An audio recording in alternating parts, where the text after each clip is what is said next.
Mike the Ref Maloney, Big Bad Boris on the call here tonight. Let's go! Let's go! Third! The Super Kick Party! Yeah, pay the money for that. No one. And of course, you're going to get the Coffin spin.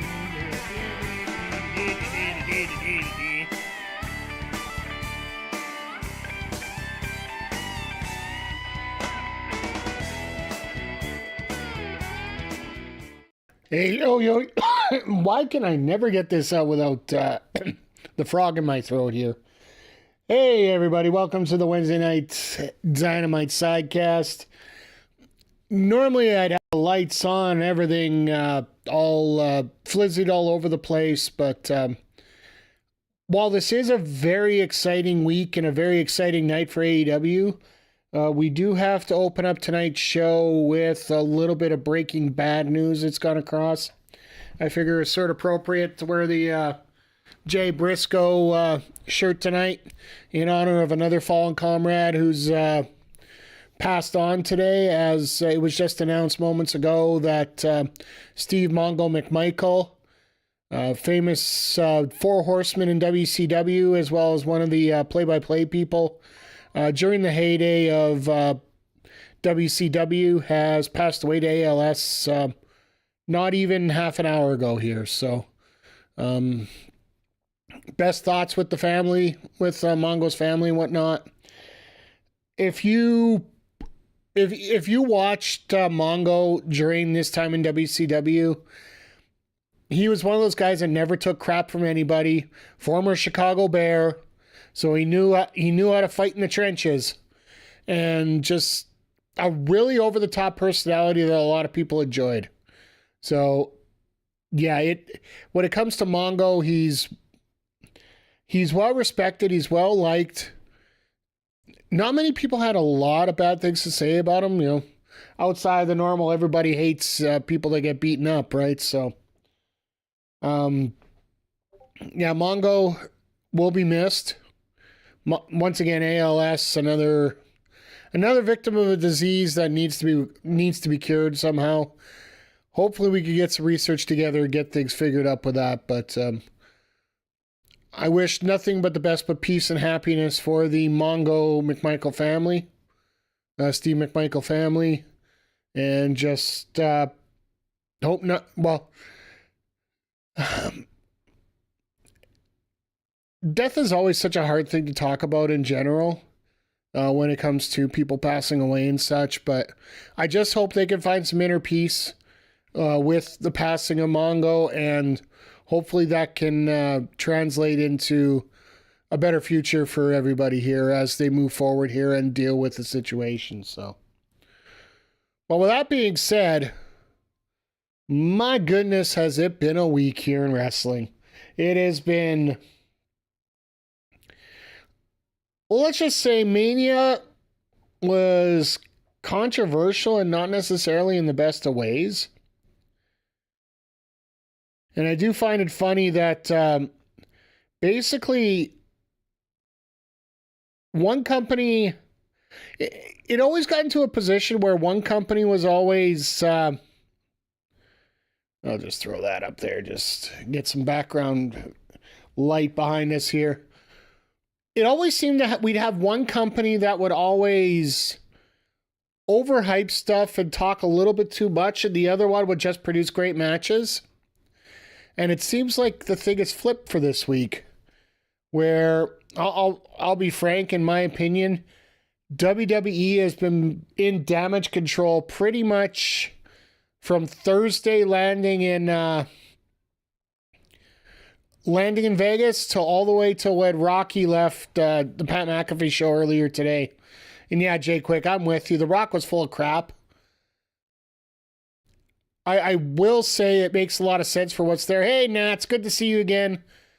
For everybody that's wondering, we were on earlier today with a little bit of MLB The Show 25. Just wanted to get in. Got to get some content done. I didn't get a chance to get on last night, so we were on. But yeah, just...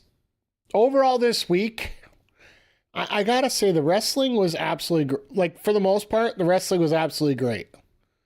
Like, people getting out there, busting their asses out there. There's been a lot of positive things going on this week. And can't complain about seeing you live twice. Well, I'll give that a horror. By the way, good to see you, Catherine. Hope the rest of the arch tree went well, that you got everything done there properly. So give you a little horn there to start off here. And, just for all of you popping in here early, great to see you. Jay Quick popping in with the 10 stream streak. Thank you for being in here.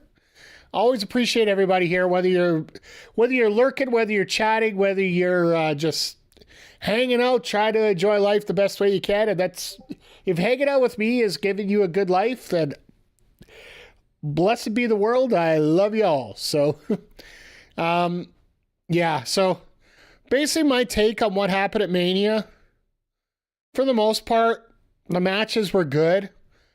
I do like the ongoing story that they can play up, and I know a lot of people didn't like it. The fact that the 2 losses that Gunther has had in WWE/NXT, they were both, whenever the sleeper got slipped onto him, he tapped out really quick. And it makes it sort of apropos that that's his finisher, right? Because he knows how dangerous it is. And he could have a weak neck, and they could play that story up. Do I think Jay need a little bit more fire before he put it on there? To me, that's at a point of nitpicking. I don't think we need to nitpick, and I don't think Jay's going to have that title for long. At most, I think SummerSlam might be the latest, because after what happened during the main event at Night 1, and subsequently the main event segment of Raw, I don't know if Jay's going to be able to hold on to that title that long. Perk Gunther has a broken freaking neck. Honestly, the fact that Ilya Dragunov beat him just as quick with the sleeper as Jey Uso did, it's an extra tool in the tool shed. It's an extra tool in the tool shed to get to something you can play up later, right? To me, that's the key. It's something you can use later to keep things going. And it's all about story beats, right? Like, for example, in the Women's Triple Threat Championship match, the fact that Io Sky pinned Bianca Belair gives Rhea the opportunity now. She can still stay a face, but she can still challenge for that title, as you saw what happened on Monday as well. There's a lot of spots you could sit in there and just say, what the hell were they thinking? Not so much about, having what's going on, but the match that went on. New Day, Viking Raiders. Okay, War Raiders. That was a good Raw mid-card match. By the way, for anybody that doesn't have Dynamite turned, turn it right now, because apparently they got a new opening tonight. So that main event was a joke. I'll say that there. I'm a very shitter, get off the pot kind of person when it comes to shenanigans. If you're going to do shenanigans, go way overboard, or don't do them at all.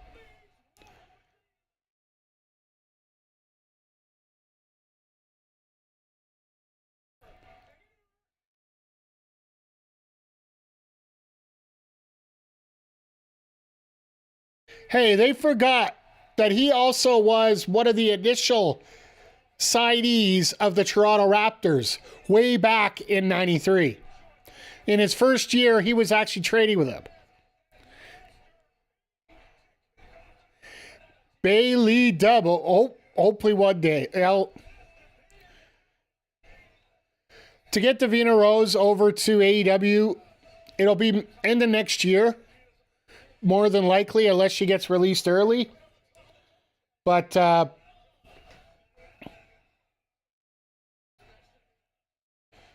me, that seems like that might be what the case is for that. That's a whole topic we can get into as we get going here as well. By the way, good to see you here tonight, Zoe. Good to see everybody here tonight.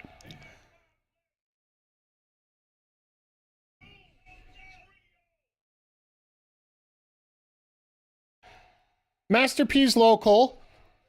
Jay Quick, there's a few answers here.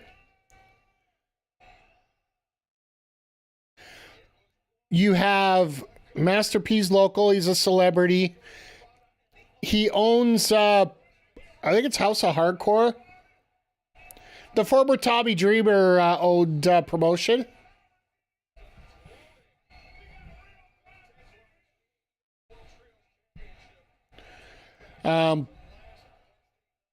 And he's a hell of a wrestling fan. So have him there. Have people that are passionate about it. And if he's just here for a promo spot like this, I will take it all day. I'll be getting 2K25 before the end of the month. Any reason I should get anything other than standard? Unless you plan on playing my faction, nope. Because if you're getting it for Xbox, I might be able to get you the Wyatt edition for free. Let me know when you get it. Just we'll chat.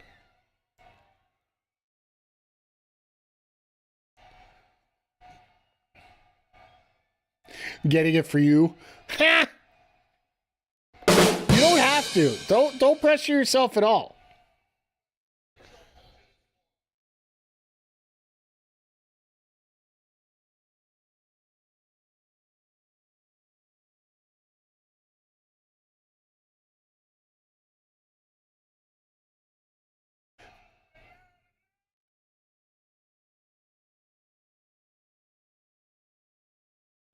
Roddy, body tonight. Alrighty.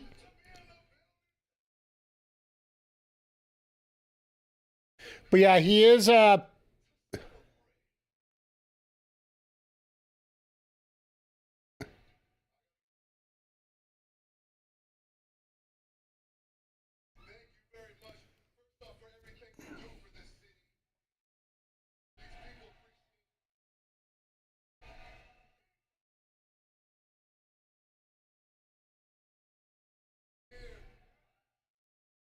I love this.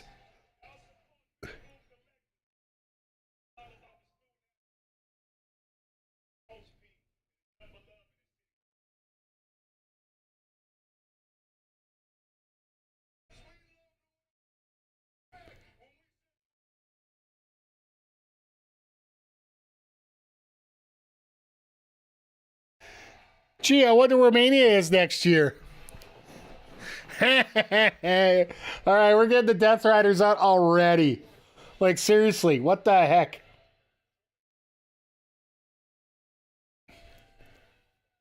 Is Marina coming out herself?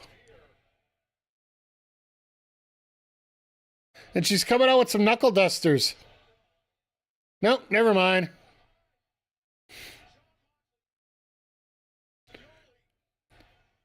Marina versus Master P, that would be fun.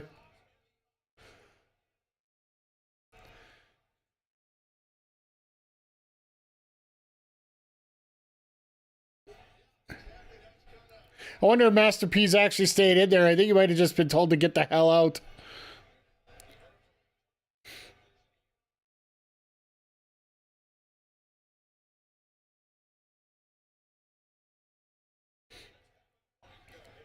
Now here's another thing. We got a tap out here.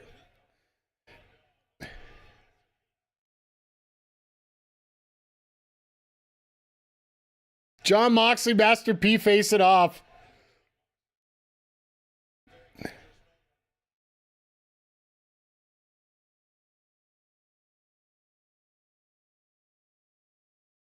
And Joe gets the choke on again. Shot to the stomach.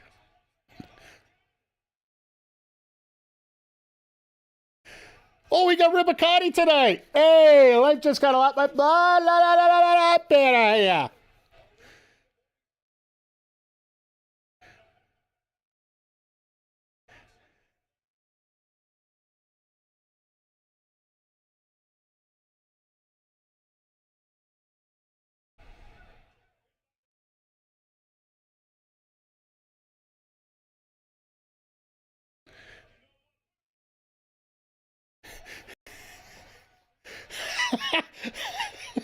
You know what? Oh, and now we got the Bucks in here. Well, Master P at least learned how to book when a chair came into the ring. All right, this is how we're setting up Anarchy in the Arena, it looks like. It pretty much... Because you know Swerve's coming.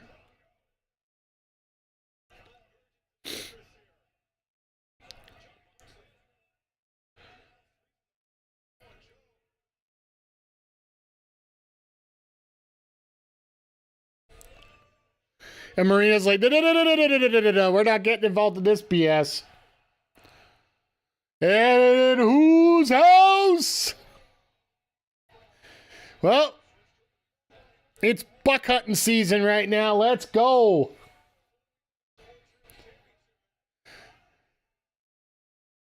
And he's got a chain on him too, so.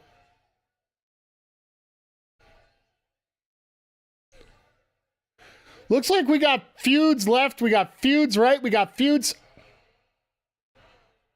And it looks like the Bucks can't go out that way.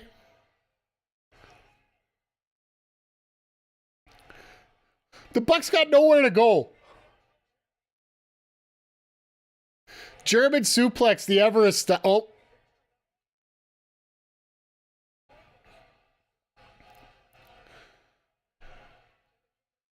Bailing through the crowd.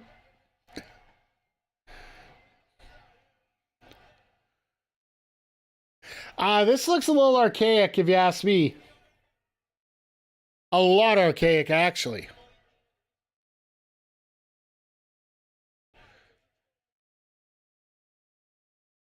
We could be getting 6-on-6 here for Anarchy in the Arena. It would make a lot of sense. Because what, we got the Trios champs, we got Swerve, we got Omega. We can get one more in there. I think we all know what we're talking about here. Because we haven't seen Hangman quite yet. Doesn't really need to be injected into the story until he has to, right? Oh, Joe's got a mic again.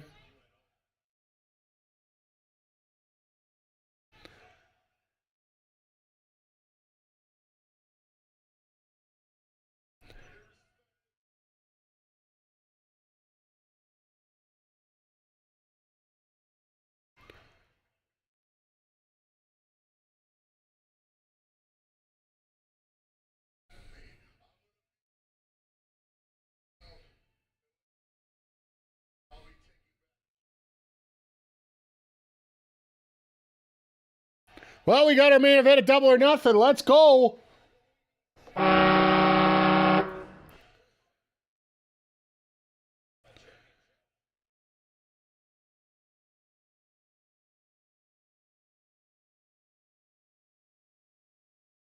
Well, Swerve, of course, is going to be a little pissed about that.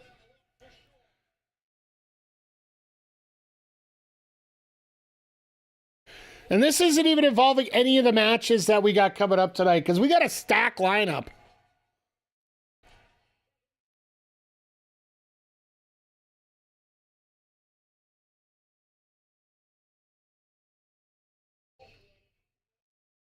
Of course, you got to take Billy Starks out of that ranking. Shame on you.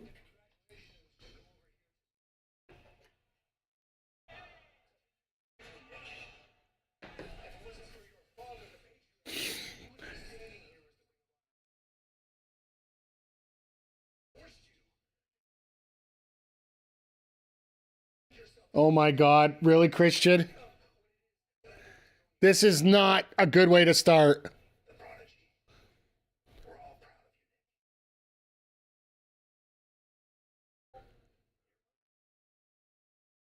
Oh.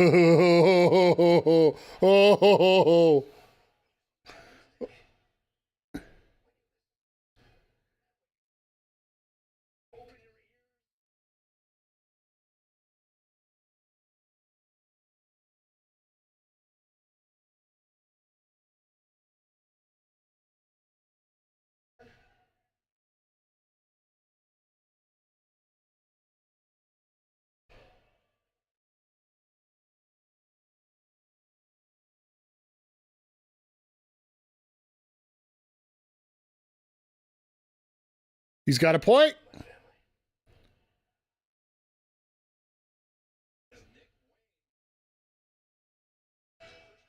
I can't wait for that feud between those two. That's going to be a lot of fun. And this match here wasn't even announced until right before the show tonight. Ricochet versus Mark Briscoe. Like, you know when you could have a match like this just as a random let's throw it together? There's two matches that literally just came out of nowhere just a couple hours before the show started. And then one was this one. The other one is the tag match with Brody King and Will Ospreay taking on Josh Alexander and Takeshita tonight.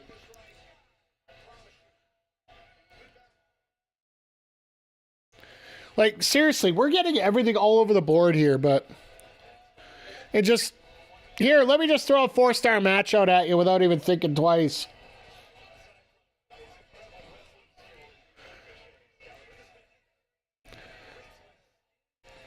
I still think we need to get a wig for Ricochet. Ah, yes, the bald sides are out in New Orleans tonight. But how's everybody feeling this week? Like, I know it's been a lot of crazy stuff going on this week. Ricochet is morphing into a... Hey, if you look at his socials, that's what his name is, King Ricochet.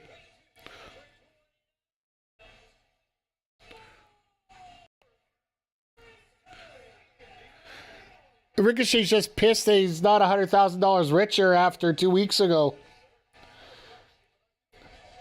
Oh, goody. The Blue Jays are already down 3-0. We're not even an inning in. Or 2 innings in, sorry. Always a great move when the Jays are just all over the place like that.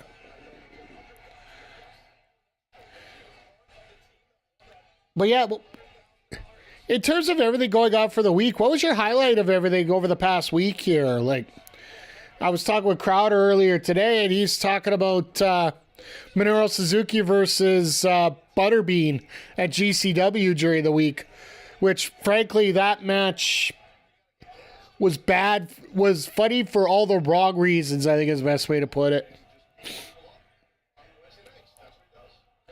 For me, in many ways, like, Rollins and Breakker teaming up is awesome. Yeah, that... Having that new set... Really? Really? The Professor is actually siding with Ricochet? It's the bald contingent. Damn it.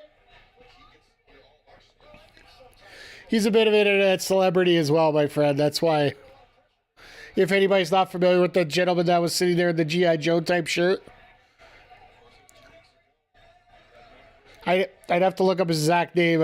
I see a lot of his videos. He's down to WrestleMania last week. But yeah, going with Rollins and Breakker teaming up is really good. Honestly, I know a lot of people thought it was a little ugly, but I don't mind a little ugly in my wrestling.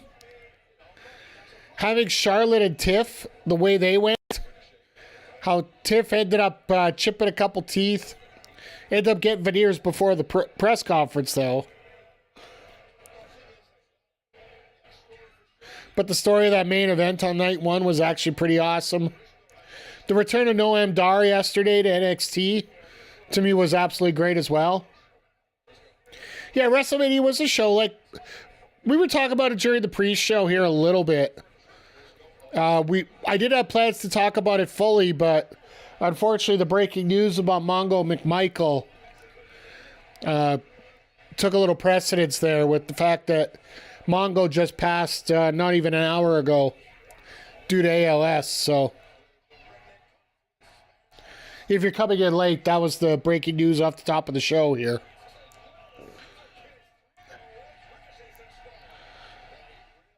No, in terms of the actual, yeah, it sucks. Remember, it was Papa WCW when he won the U.S. Championship? Exactly, that's like... Hey, Astrid, how you doing here tonight? Hope you're doing well. Glad things are going well for you, and you had a bit of a presence here over the last week as well.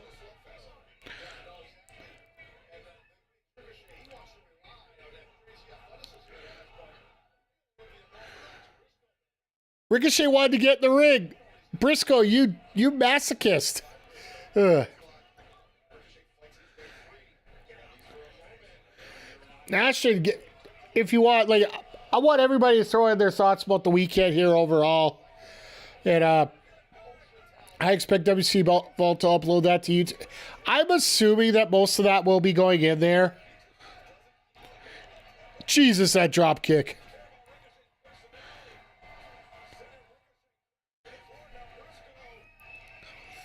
I found it rather amazing, though, one thing that just set me off a little bit here.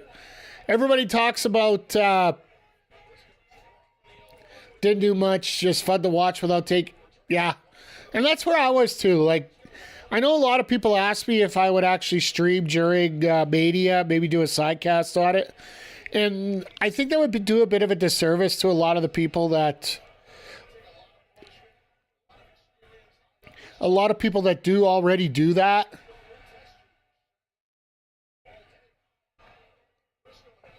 I heard whoever loses this has to grow hair. I'll give you that one, Jay, quick. Wrestling fans, what, it was enjoyable? Yeah, like, I think everybody found something that they enjoyed a lot. And I'll be honest, WrestleMania to me was background as I was watching, or I was playing MLB The Show. I was doing a hell of a lot grinding on my game. But watching the card, I was actually really impressed with it. Yeah, that's what I was sort of mentioning here, that where you were a busy person this weekend. I didn't get a chance to see Stand and Deliver quite yet, but I've heard a lot of good things about it. I did watch bits and pieces. I got home late yesterday. Managed to watch a little bit of NXT yesterday. Glad to see Noam Dar's back. The El Grande gimmick's worse than Max Caster. I don't want to say it's worse. I was going to say more tasteless. Unless they're willing to go full bore on it, having El Grande Americano, which is supposed to be mocking luchadors, get a win over your biggest, newest free agent signing, your newest luchador free agent signing,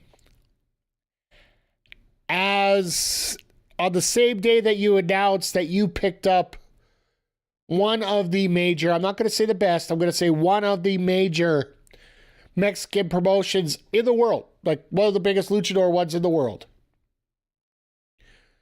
I will say talent-wise, I still, and this has nothing to do with AEW, this is just straight up, CMLL will, as of right now, is a lot stronger to me than AAA is. CMLL, with all due respect, plus AAA, absolutely. I do personally hope that, and the story going down is the fact that Jeremy Borash is going to be tasked the huge task of trying to get AAA back out of the gutter from where it is. There's a lot of things that are going to have to be cleared up there. Hell, one of your major champions at NXT has a big beef with AAA. The fact that Konad, who is the booker at AAA currently, I got a feeling that's going to be running out of here faster than you can say, what the hell? Was stating that they were accusing have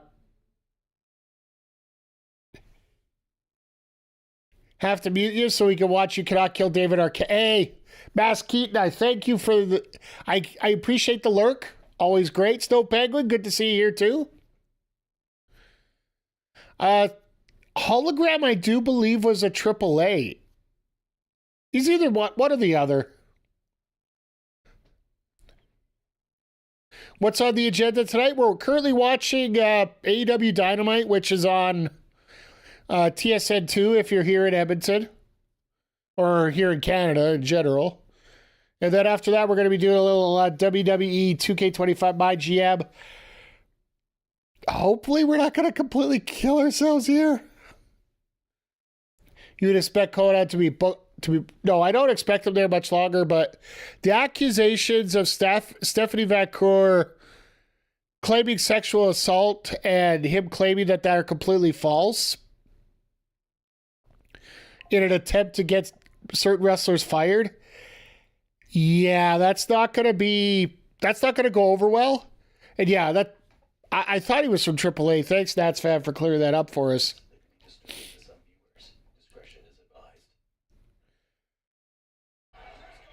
But honestly, I feel that we might be in a position here where I hope Jeremy Borash knows what he's getting into, and B, has the ability to clean it up. The fact that he worked in TNA during the rough years and was able to put that product somewhat on the mainstream where it needed to go.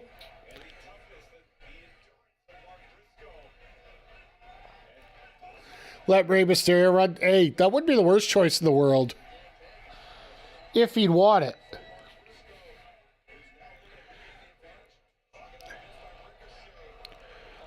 But I seriously think they're going to have to start looking at some of the people that are in that promotion and start getting back to the roots in many ways. Which, getting rid of Patron, Riddle, might be the best choice. The fact that Tessa Blanchard was in AAA for a while. Ha! Briscoe goes for the Bulldog. No. We're going to pat your head a few hundred times here. Imagine if Eddie didn't pass he and Reyes ahead of AAA. Oh, God. That would be chaotic and amazing all at the same time. Truly, it would be.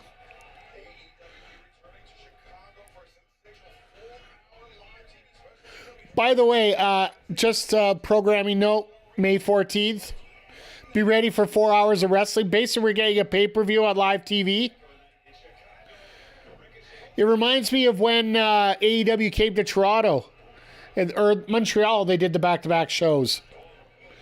But May 14th, we're going to be here for two straight shows. Which for us Canadians is great because that would be the Saturday of the long weekend that collision be on. And you would lose a lot of viewers for that.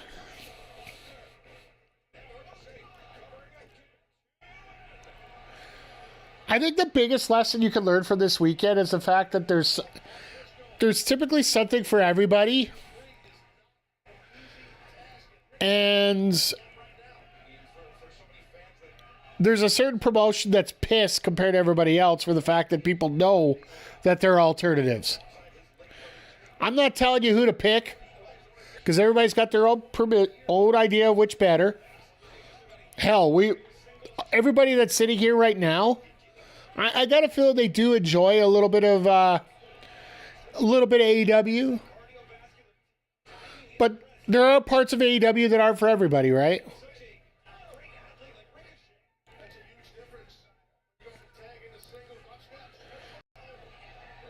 Wouldn't expect Patron to be... You never know. Like, that's the thing about TKO. They could do that. I'm an AEW show. I won't lie. Hey, that's fair. I'll tell you right now, personally, I like everything, but I prefer AEW over WWE for the fact that I don't like my 4-hour breaks in between matches. When they have to come up with a percentage for how much wrestling they actually have on a pay-per-view, that the fact that you even have to come up with a number is rough. What's really sad is when that number ends up being 25. Or, sorry, 55% wrestling on a 4-hour show. You're in Jacksonville? Fair enough.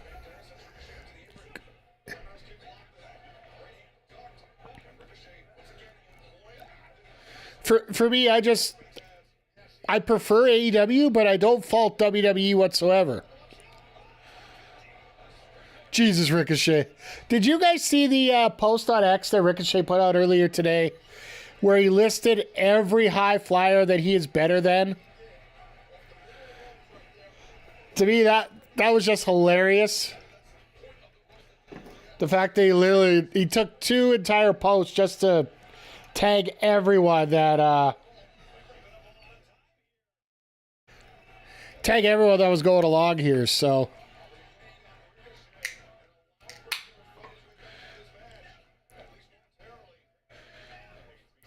But I think after everything that happened last week, and then just this start of this week and this excellent match right off the bat,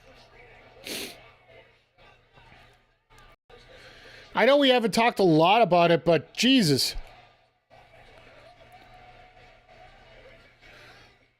Thoughts on Mercedes call it to Bailey? I think it was a nothing burger.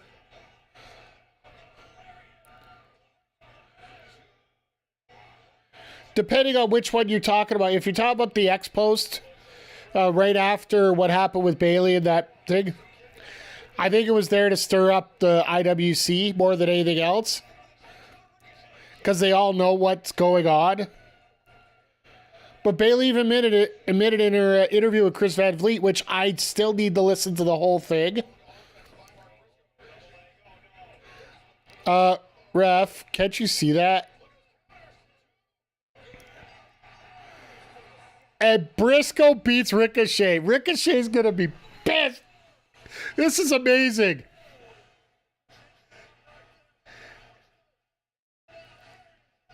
Oh, everybody's going to talk. Ricochet's buried now. He lost to Mark Briscoe, who never loses.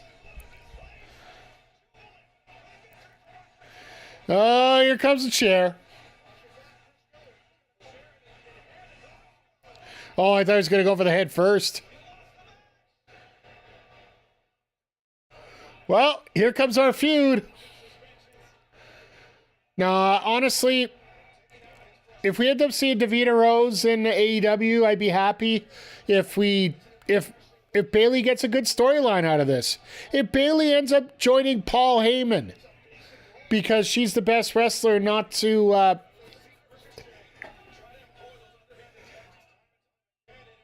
Oh, here come the scissors.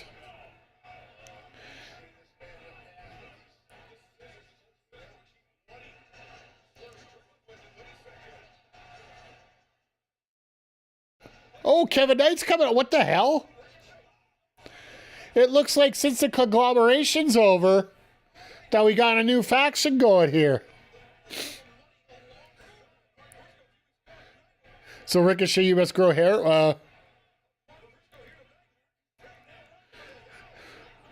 Well, that was a nice little run there by Ricochet.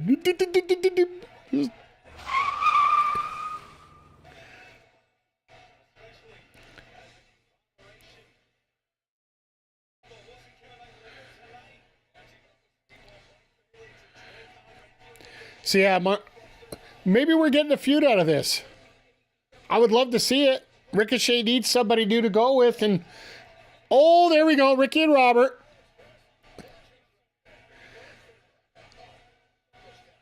So did you guys hear the story about why Lex Luger was not at the Hall of Fame stand up in front of the crowd segment on Saturday? I find it hilarious, but hilariously true. Apparently, Lex Luger was making more money at the WrestleCon in terms of a meet and greet and a signing than he would during the ceremony. Yeah, that's exactly it, Zodiac. Just green bills.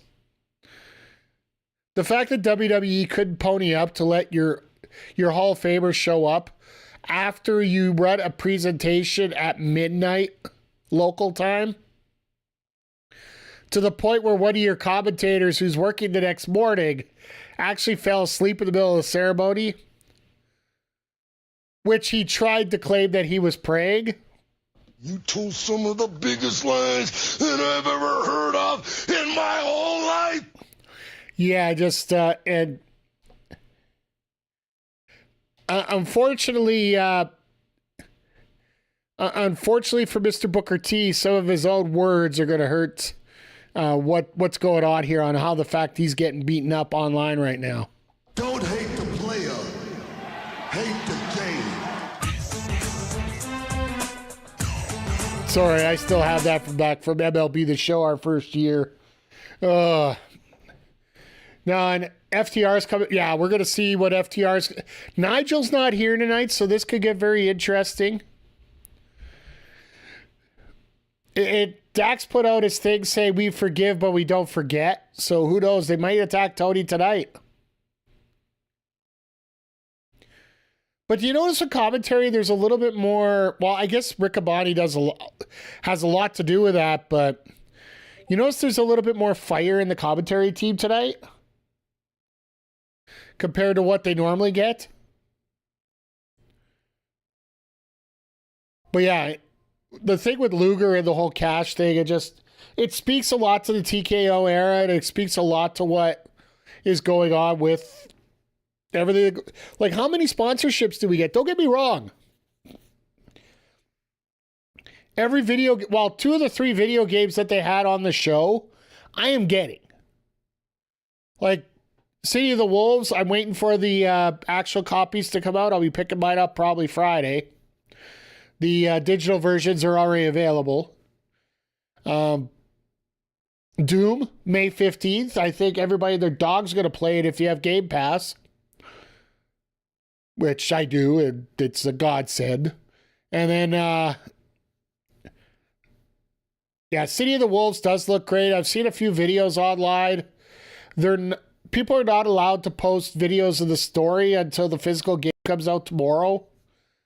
Unfortunately, I've seen it come up already, but odds are, if I get the game on Friday and I get home soon enough, we are going to be playing that as our Friday night stream. I will be here Friday as a bonus stream. Not working Friday night, so we should be able to get in there no problem.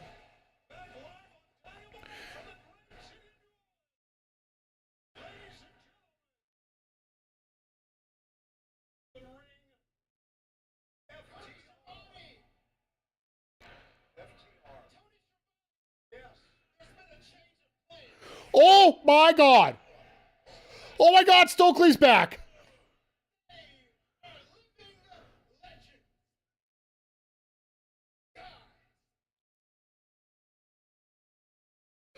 Are we getting Stokely with FTR?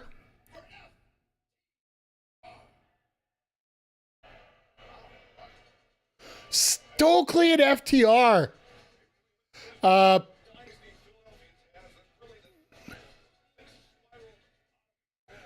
This could get very interesting. This is a unique little take here.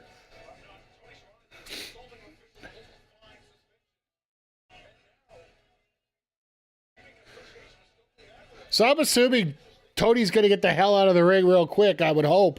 No, he stayed in there.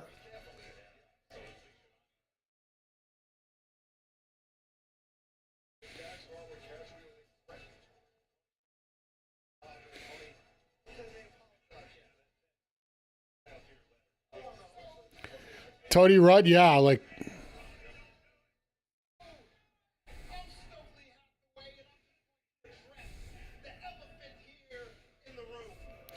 So is that Tony, the elephant in the room?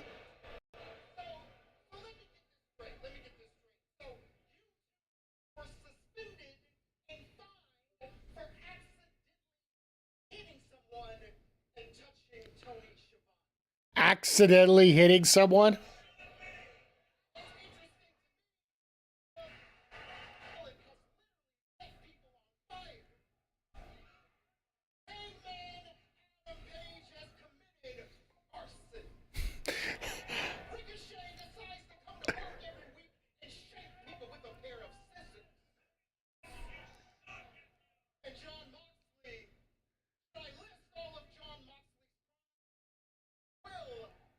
Oh my God, this is hilarious.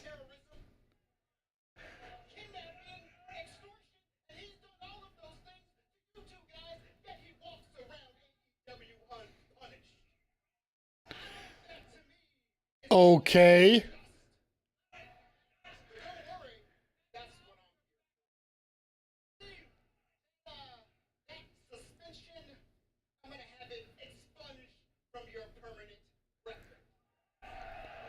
I wonder how he's going to do that. He's supposed to be in charge of ROH.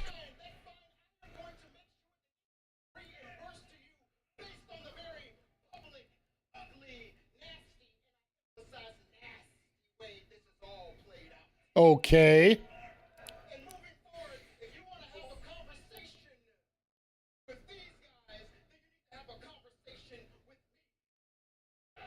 So Stokely's the new manager. Right? Because as of today, Stokely Hathaway is the new agent for the greatest tag team alive today, FTR. I like this combo. What do you guys think? What do you guys think about this? Good job. Thank you, agent.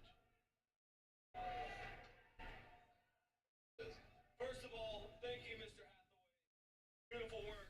Up here, please. Wow. Listen, what happened last week with Danny? Some of those crowd counters comes into kayfabe long-term storytelling. But Danny gave us no choice. Let's give it a coin for that. I'm talking here.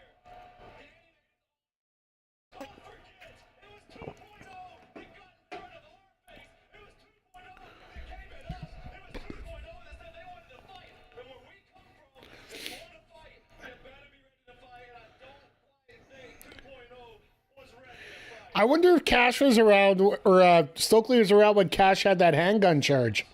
We pinned him 1, 2, 3 because you are our friend, Danny. And then you're gonna treat us like that? You're gonna turn your back. Don't forget, you came to us for help when every other veteran left you high and dry and directionless. We got you to the TNT title. And we put Danny Garcia first. We put Adam Copeland first. We put AEW first. And that got us nothing but disrespect. No more. I do like the fact that we have FTR as heels. Because FTR versus the Hurt Syndicate will show up somewhere. I just wonder where they're going to fit it into the timeline here. All right, speaking of living legends, we have a couple of legends in the house with us right now. Rock and Roll Express. Hey, Ricky, come in here with us. Come in here. I want to get you on the spotlight. Come here. I wouldn't want to go in there.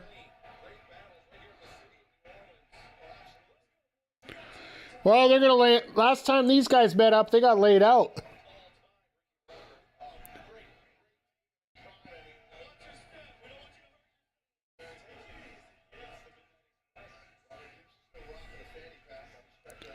They're still wrestling to these days, so.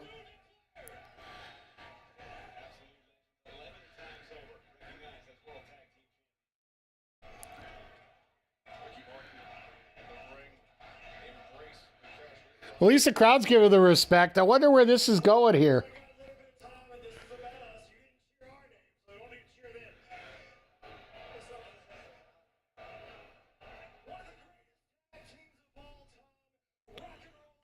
However,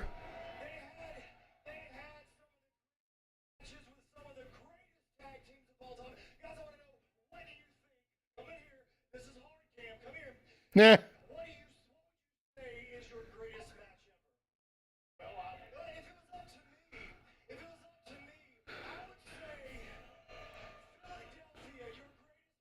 Philadelphia with the Midnight Express. No shade to you guys. The Midnight Express was better than Rock and Roll. Wow. Here we go. Them's fighting words at this point. Tonight to talk about the Rock and Roll Express. 40 years of the Rock and Roll Express. 40. You guys are still going strong today. How old are you guys? Because if I was judging,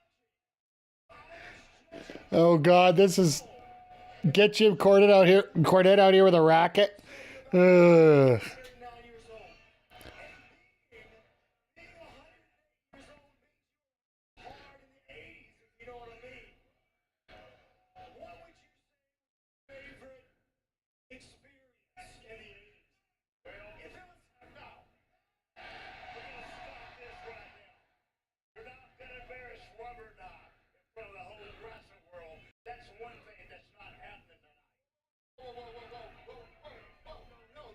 There doesn't need to be any hostility. This is actually ironic. Hold this for me, Dex. So, we have a brand new shirt on Shop AEW. What? I think you'll enjoy it. Oh, here we go. Ricky, this one's for you. Living Legend Killers.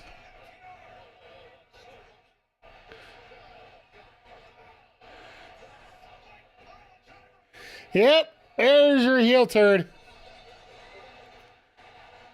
Yeah, I know. Let Orton come after him.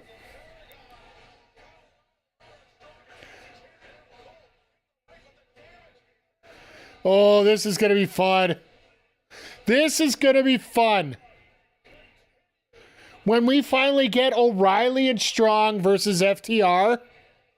If you didn't see the notes that came down this week through, like, there's been interviews by so many different wrestlers and promotions this week. Adam Cole actually got out there and he basically said that he wants to face Will Ospreay to show everybody how good the wrestling is at AEW. He wants to face Will Ospreay. You give me an Adam Cole Will Ospreay match, and now that Adam Cole's getting closer to 100%, they're roughly the same age as Sting, by the way. So they're in their low 60s, which, hell, isn't the worst of the world for doing things. Bring on that flair. No, please, no. Are you out of your goddamn mind, Nats? I do not want Ric Flair near any wrestling ring ever. Especially not around the world champion. Because, he's just going to beg to get that pinfall just to get that number up one more time. The rumored number is 23 anyway, but at the same time. Yeah, so when it comes to FTR, like the fact they're taking out legends like this, we're probably going to get the Paragon versus FTR Double or Nothing. And then maybe we start getting the Cope, setting up Cope and Christian maybe. Yeah, Flair should spend time with his ex-son-in-law. Well, I don't know what's going on with that either. Like, and that's why I worry about a guy like Miro as well, who made his debut on Monday. The fact that we might have a little bit of it's almost like, where do you stick Miro in his gimmick? It's going to take some time to figure out what the story's going to be, but I don't mind waiting. I don't mind flesh out. Frankly, to me, WWE's got a short leash right now. They basically got me on reviews and highlight clips territory at this point. But they're just doing some things that are well enough that you want to watch. I will say the whole BS going on with Becky here in the last, 72 hours or whatever it is, that's holding me out, right? Like, we just want every wrestler to do well. And Zodiac, I think, we'll get to the match here in just a second, Jay Quick. Sorry, I didn't miss your note, but how will he do without English? Well, technically, English did post on X that he is a free agent right now. So, realistically, he could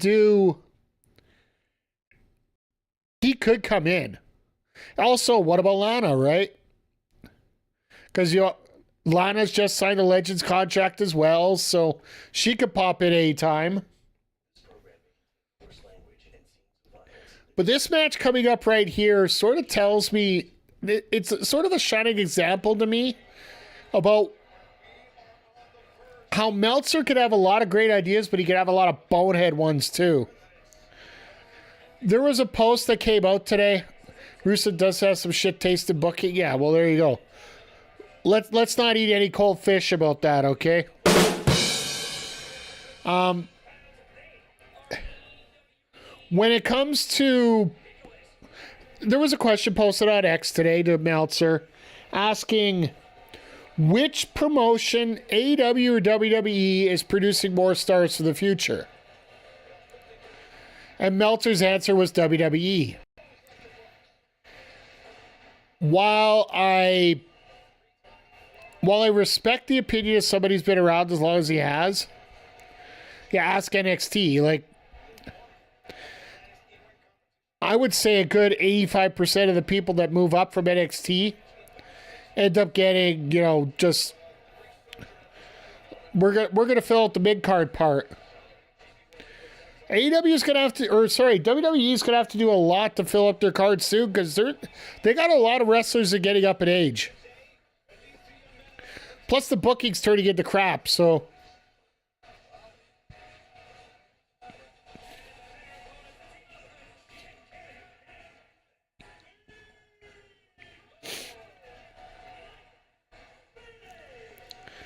This will be fun here tonight. My honeymoon phase with Triple H is over. Yeah, well, honestly, I'm sort of in the same way with you, Nats, but also at the same time, I'm not. It's a different honeymoon phase I got right now. And it's the honeymoon phase I give until Backlash. Because WrestleMania essentially is supposed to be a reset on storylines. Like, it's the ultimate finish your storyline bit. And now we have to work on getting new stories put together. I got to give them a few weeks to let these churn and develop a little bit.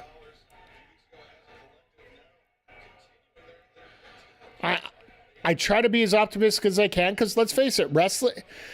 Every promotion, if wrestling's good, just means that everybody gets to watch good wrestling. And honestly, everybody watching good wrestling shuts up the naysayers just a little bit more. Wait, The Rock Russo. Oh God, no, I'm not giving you the drums for that. Hopefully, I had reservations with Triple H. He deservedly got praise for NXT, but how it has to book a story with wrestlers that won't just get promoted and go away for it. Yeah, fair enough.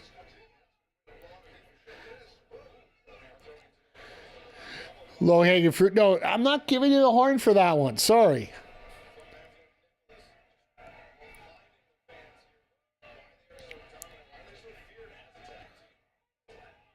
But the thing is, you look at this match right here, like, you got a guy like Kevin Knight in the ring here. You got Daniel Garcia. You got Wheeler Yuta. You got, well, Ospreay is higher in age, right? But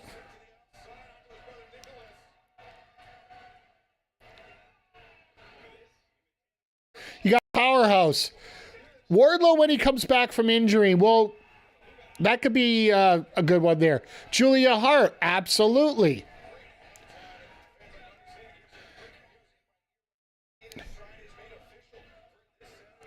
So they're not even fooling around now. They're going FTR versus the Paragon on Saturday. Harley might be one of the best. Like, Harley Cameron, a.k.a. the most improved in 2024. Like, I want to see both promotions have the future improve, but at the same time, if you're going to tell me which one's providing stars for the future, I'm going with AEW. Just because I do expect, because the level of wrestling is higher than expect. Like, let's face it, when you get the top end talent at WWE, there's only a few certain people that can be there. In AEW, I feel that there's a lot more people that can be put into that scene without having any problem right now. Like, look at Harley Cameron. She got the chance to work with Tony Storm, Mariah May. Now she's a common tag partner with Mercedes.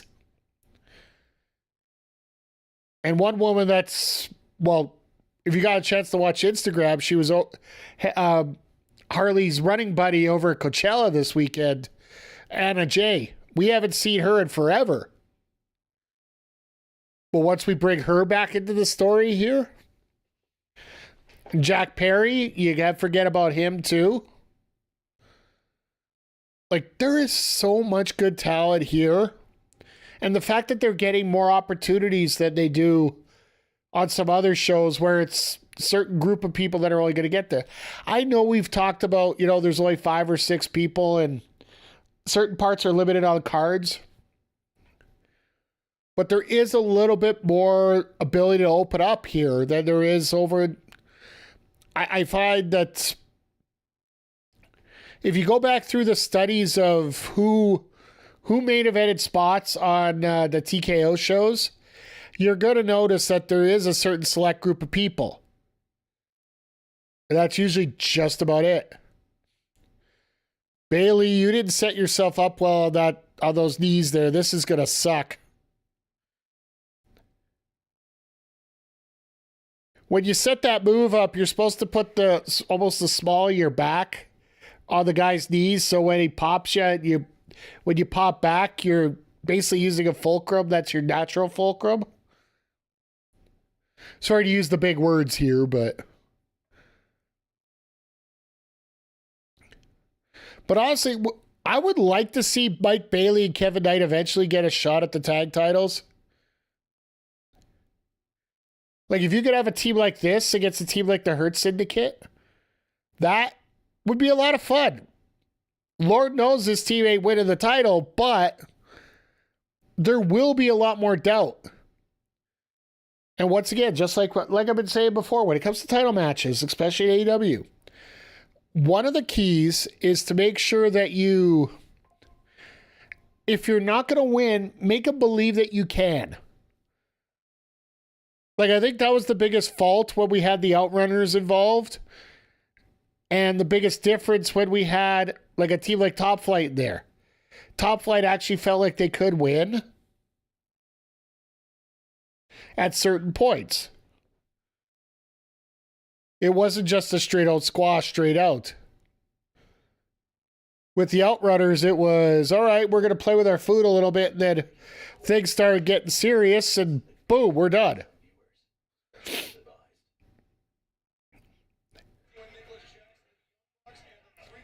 So, question for you, Chad, as we get into this. Speaking of the Hurt Syndicate, last week, MJF used champagne and hookers to try to convince the Hurt Syndicate to let him join him.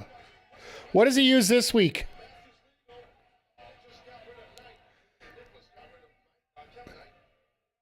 And honestly, I think New Orleans would have been a better crop to go after just because it is, they're famous for Mardi Gras here.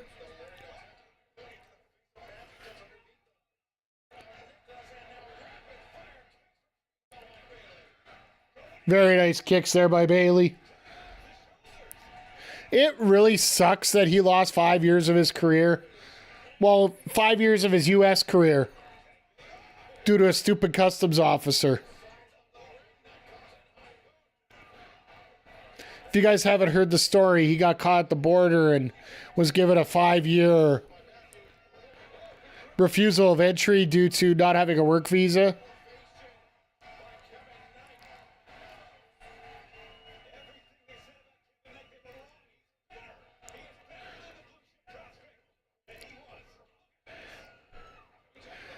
I love having Ian on commentary tonight. It's such a breath of fresh air.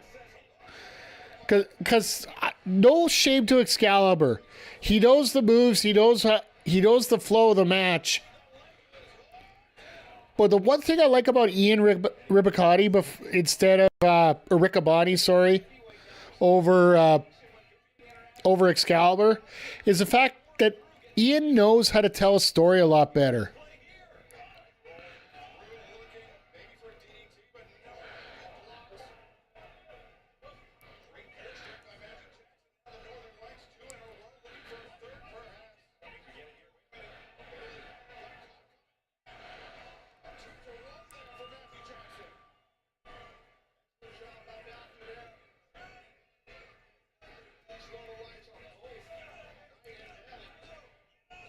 Uh-oh, what do they got planned now?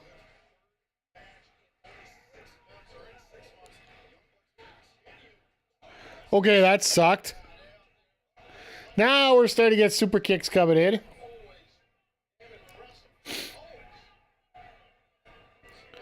But seriously, the Bucks are making Kevin Knight look like $1 million here. No pun intended. You know what? For everything that the Bucks get crapped on for, just being being the Bucks, when they put their minds to it and put on a good match, like, they are poetry in motion in many ways. You like the Bucks? So yeah. The Bucks are very polarizing. I'm not going to say I hate them at all, but I know that they're very polarizing because they are the essential punchy kicky wrestlers. Or at least that's the reputation they have.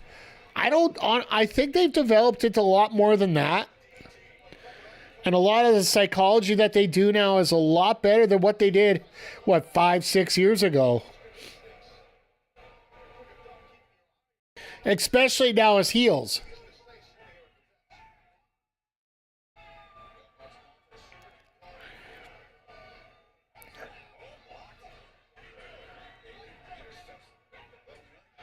There's your super kick party. And there's your receipt. And you get a kick, and you get a kick, and you get a kick. There's so much better as heels. Absolutely. I'll give you that one.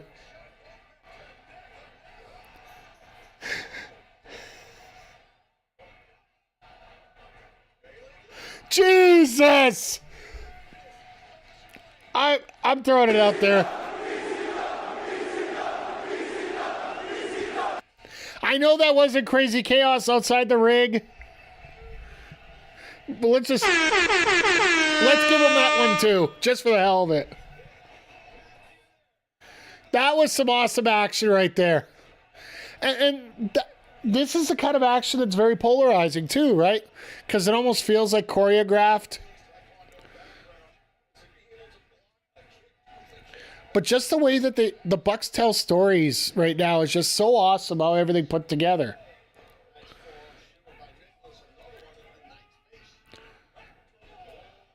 Oh, I love it too. Like, it's action. And the fact that there are so many different types of wrestling, and these guys are showing what... This is the epitome of poetry in motion. Chicken fight! Chicken fight! Oh, I thought they were going to get a victory roll. Oh, that gotta hurt. Oh, Jesus. Let's go.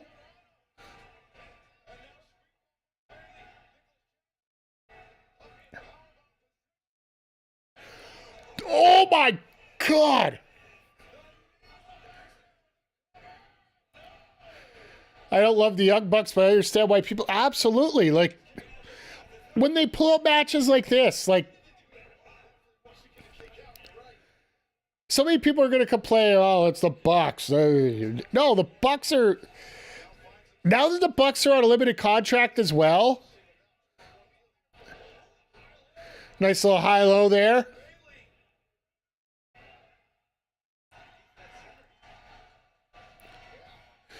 Well, no, they got... Their new deal is a limited dates deal.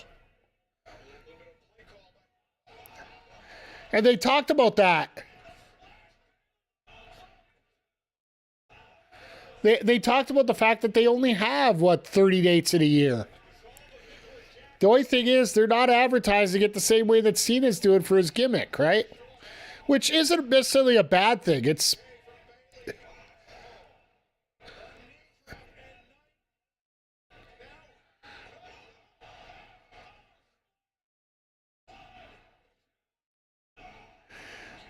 Jesus, again.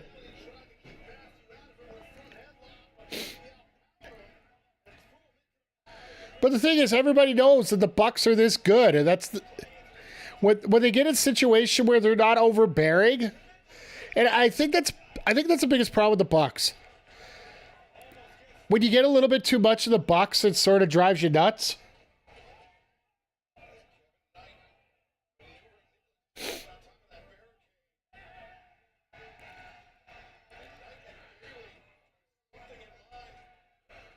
Oh, what do we got going here?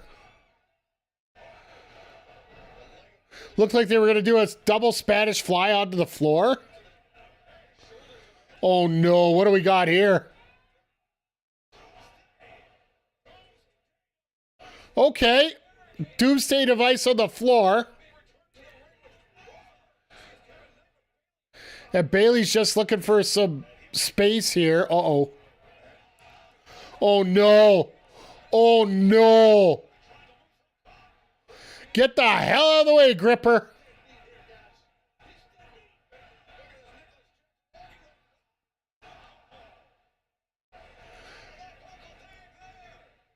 All right, well, Bailey's dead. Bailey's dead. And once again, this is another how you...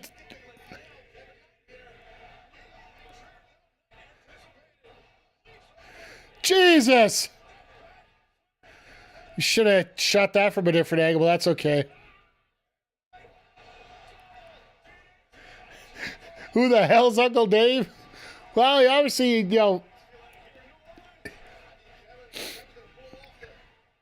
Oh, here we go. Oh, he's on that side, so, yep, there we go. There it is.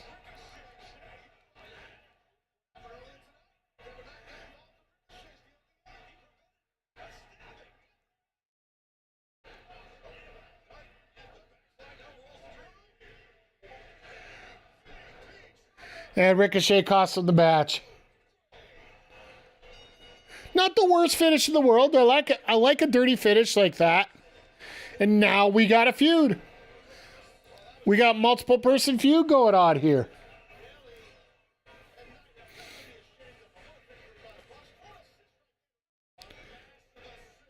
Now, did Ricochet get his scissors back? Because you know scissors aren't cheap these days. Oh, and... Uh-oh. Nick is busted. Matt's busted, sorry. Yeah, Ricochet night will be amazing.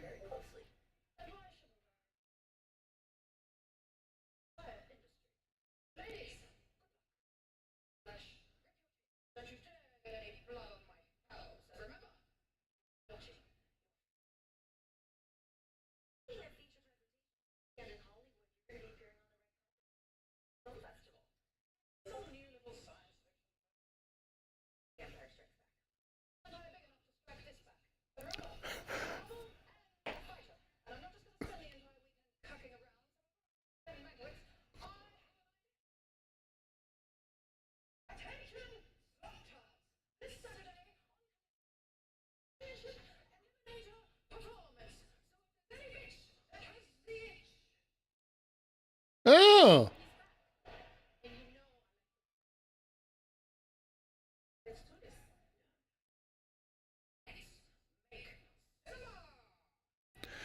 All right, well, we're getting Aminata and Storm on Saturday. I think Aminata's got to be more worried about her first round TV title tournament match against Serena Deeb coming up. Of course, Tony is wearing a pearl necklace. Just don't get anything on her back.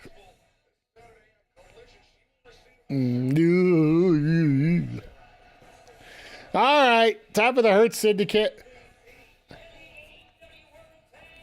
Now, do they do the tag match as the main event, or do they do Statlander Hater? I think they're going to do Statlander Hater.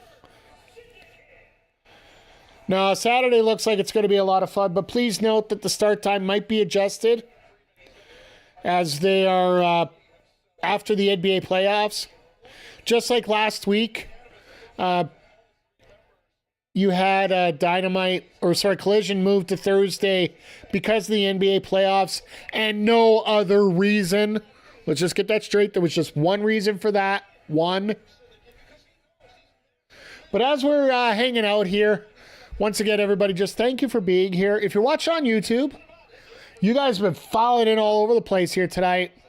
Make sure you hit the thumbs up. Make sure you hit the subscribe. The more thumbs up we get, the more we get spread out and let people know that we're here. If you're watching on Twitch, make sure you're following if you're not already. And if you like what you see, consider subscribing. It always helps out. Plus, you guys got a link to the Fourth Wall store. Uh-oh.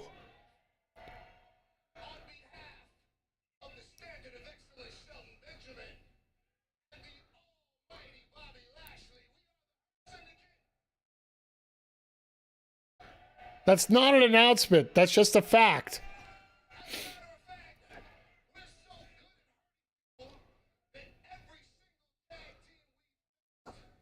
For the AEW Tag Team titles, they haven't been back. They're all home, convalescing from their injuries. And then the case of stepped up and they said they like to be hurt. That's a silly thing to say. They're on the planet. So we obliged them. We hurt them. You won't be seeing the gates back in the near future, but perhaps in the future, because they are some hungry young lions. Impressive, but now is not their time. I like MVP. He's trying to work on getting people over. Not just his own team. He likes...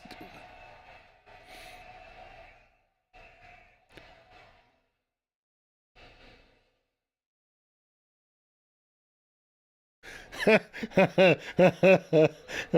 right, well, we found out what's next on the list. If that ain't heels, that ain't worth it. Oh, God, that is not heels. That is not heels right there.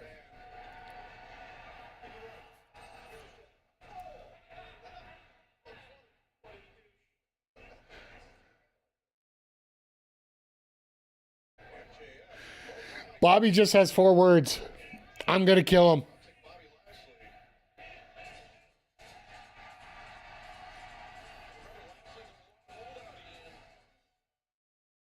No, Benjamin's a holdout too. What do we... Is it just me or is MVP bulk up? He wants to get back in the ring. He does want to work. There was a recent interview with Mike McGuire that he talked about. He wants people to remember that he is a wrestler. Like, of the 3 people on this in the ring right now, MVP is the youngest of the 3. People forget about that.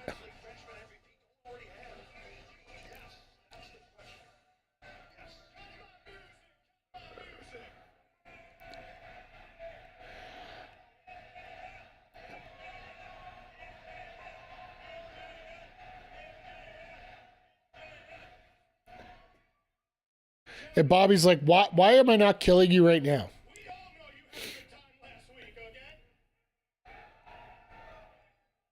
And if you guys want to have a good time for the rest of your lives, all I need are 3 thumbs up.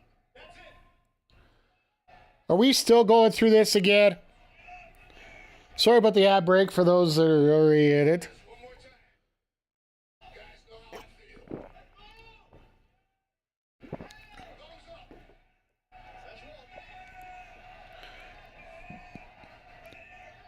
Sheldon.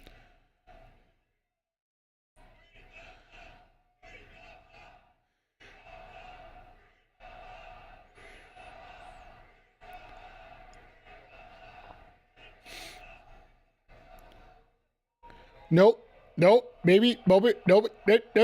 Oh my God.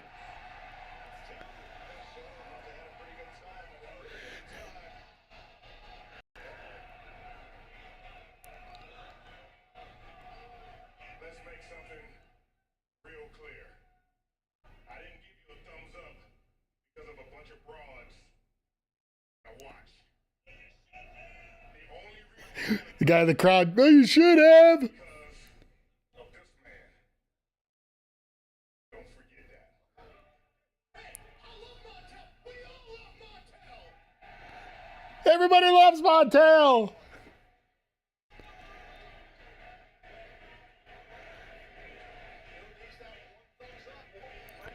All right, Bobby. This is going to be one of the most epic moments on Dynamite that we're going to see in a while here. Come on now.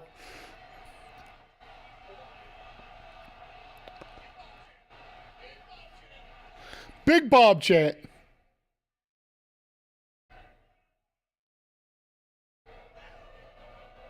hold on. I think I know where you're going with this, so just give me a second here. Put it down. Not down, but put the hand down. Now look, I know you have your reservations, but if I'm in the syndicate, we're gonna get everything, man. All the money, the power, the respect, all the gold in the world. Yes, Bob, you bring a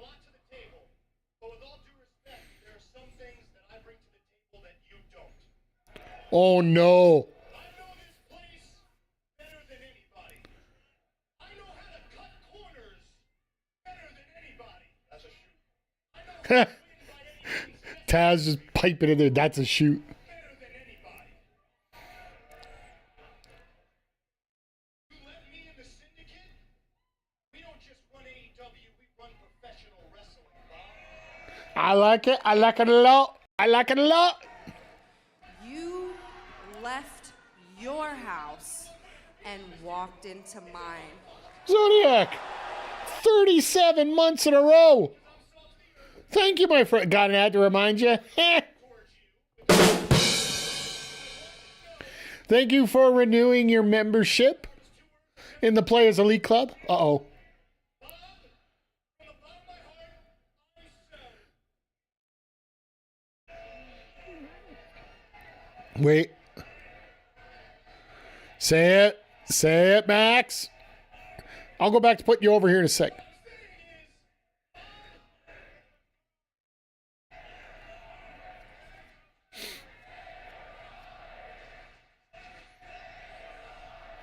This whole crowd's going with it. Say you're sorry.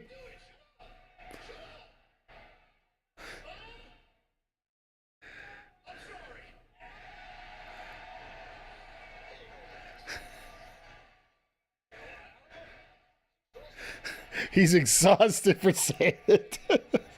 That's hilarious. I love this. When you put that thumb down, you saw that car in the back I drove up in? You guys like that? Hey, TJ. We're having a hell of a fun time here tonight. You give me a thumbs up, that car is yours. Now he's going to give him a car.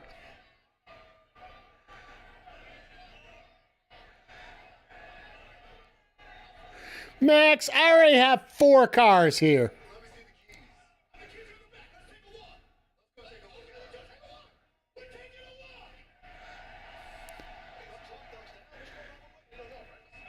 walk. So they're going to do this out. MJF sounds like he's college trying to recruit an NIL player. Yeah, that's essentially what he's doing, Nats. He's trying to recruit the Hurt Syndicate to let him be a part of the group. Like, last week he gave what? Hookers and champagne. This week he's giving out a car and an apology. So how was the night with the girlfriend's uncle and wife? I hope everything went well with that.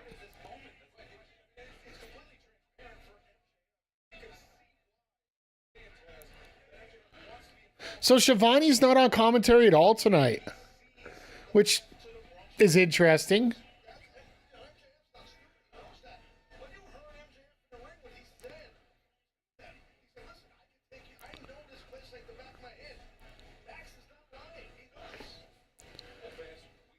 But yeah, as we're getting on here tonight, it looks like we got our main event for Double or Nothing with Samoa Joe and Jon Moxley.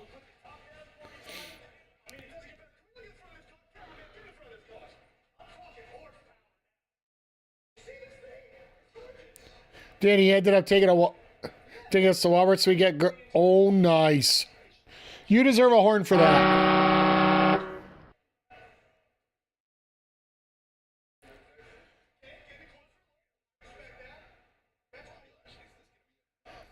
See, now if I'm Bobby Lashley, I'm giving him the thumbs down and driving out with the car anyway.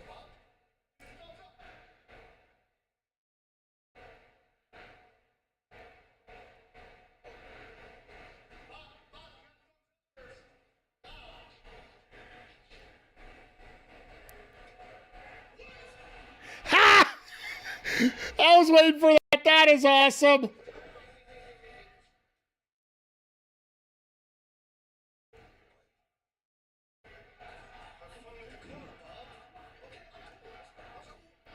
You fucked up. You fucked up. Give the keys to the vehicle without the guarantee. You're dumber than you think, MJF. Come on now. So far tonight, we've had a few feuds develop. Looks like Kevin Knight and Ricochet are going to get into a feud after Ricochet had a hell of a match with Mark Briscoe to start off the show. That was after Master P came out to say hello to everybody in the crowd and welcome the Ops down to the ring. Followed by the Death Riders attacking the Ops from behind, having the Paragon... it was Swerve showed up. And as Swerve was getting him kicked out, Omega showed up. So, yeah, they're setting up anarchy in the arena. It's just being a very slow burn towards it. And then we got this phenomenal tag match here with Speedball Mike Bailey and Kevin Knight taking on MJF, taking on the Bucks, which, thanks to the interference of Ricochet, the Bucks ended up hitting the BTE trigger on Knight for the victory, where it really did look like Knight and Speedball were going to get the victory there. It was a hell of a fun match. And then here we got this promo segment with the Hurt Syndicate. We had Toni Storm out here. She's going to be facing off of Queen Aminata next week. We had FTR hit a spike pile driver on Ricky Morton, which now FTR is teamed up with Stokely Hathaway. Like, you tell me we don't have some great talkers in that group together. Like, this is going to be a fun... Everything in AEW right now just seems to be hitting on all cylinders. Realistically, and then like tonight, we're getting Jamie Hayter and Chris Statlander in our main event, which I'm sorry, that is a win. I'm assuming we're going to get Hayter and Monet at Double or Nothing, but even if we get Statlander and Monet, it's not going to be the worst match in the world. I would like to think that Jamie Hayter and Toni Storm would be the money match there, and that Athena and Monet can fight for the TBS title at Double or at All In. But you never know. They might have Monet Storm. They might pull the trigger on that match already. The reason I hold out on Monet going up for that top title, and the way that I would shift booking right now, it's something we talked about earlier tonight. Can you wait one more year? Can you wait for somebody else to get loose and all of a sudden you got Monet's best friend that just happens to walk into the building? Because I'll tell you something, Angry Cowboy.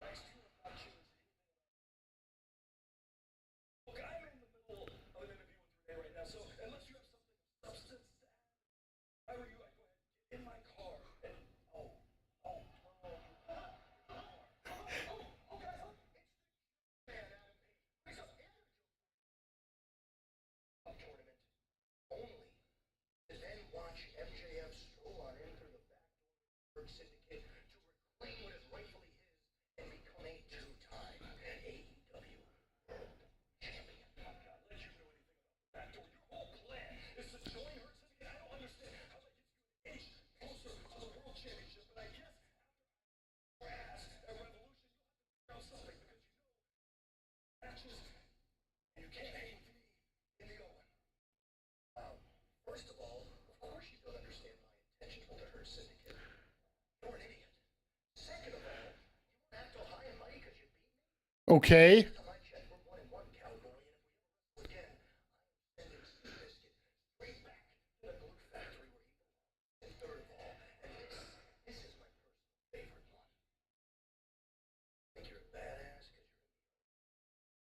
you're a great professional wrestler, hey man, and I will never take that away from you.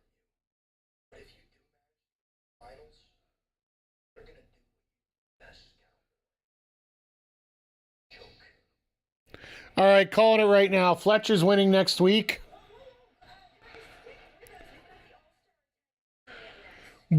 Fletcher's winning next week. We're getting MJF Hangman at the pay-per-view. There is no way around that now. They're driving a truck right through that match right now. But now, I said this on X this afternoon, and I'm just throwing it out there. People talk about, lack of storylines, and people were complaining, oh, you don't get a chance to see what's going on with, people want a card for AEW. All right, well, Tony Khan turns around and says, well, you want a match? Well, let's throw Ospreay and Brody, and let's take Alexander and Takeshita and throw in a tag match. You could just randomly throw stars out like this into a tag. It still makes sense because the Don Callis family wants the weekend Ospreay for Fletcher, who they're hoping is going to win next week, which I think he will, but because that feud is just on another level compared to everybody else.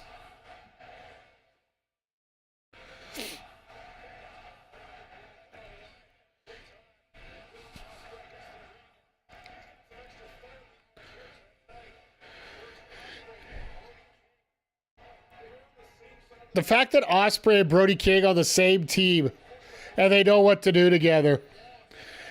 This is going to be fun.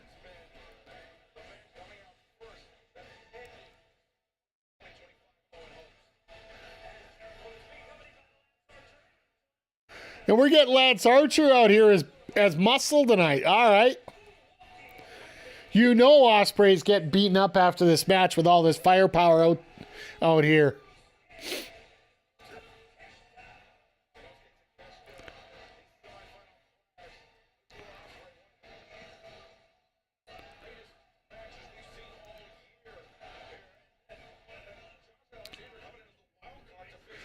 Having Josh Alexander on the AEW roster is a huge get. Because this is somebody that, a lot of people talked about being one of those WWE signees that they didn't announce. The guy that was going to fit Miro's spot or move into NXT like that since Ethan Page is there already.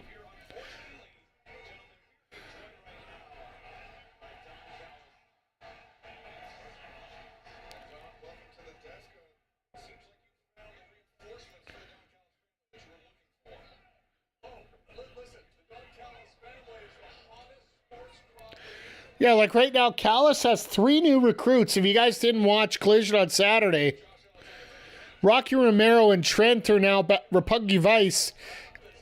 Worked with the Callis family last week, so. Ospreay King, the flying meat. You get the black for that. You get the black for that.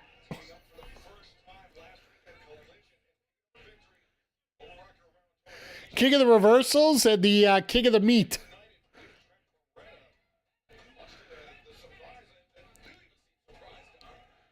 No, these two teams, it's absolutely freaking amazing having them together right now.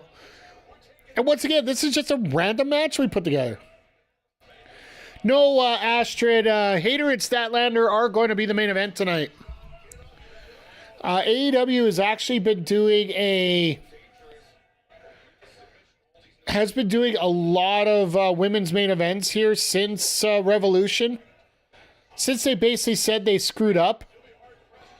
In no uncertain terms, they screwed up on who they put for the main.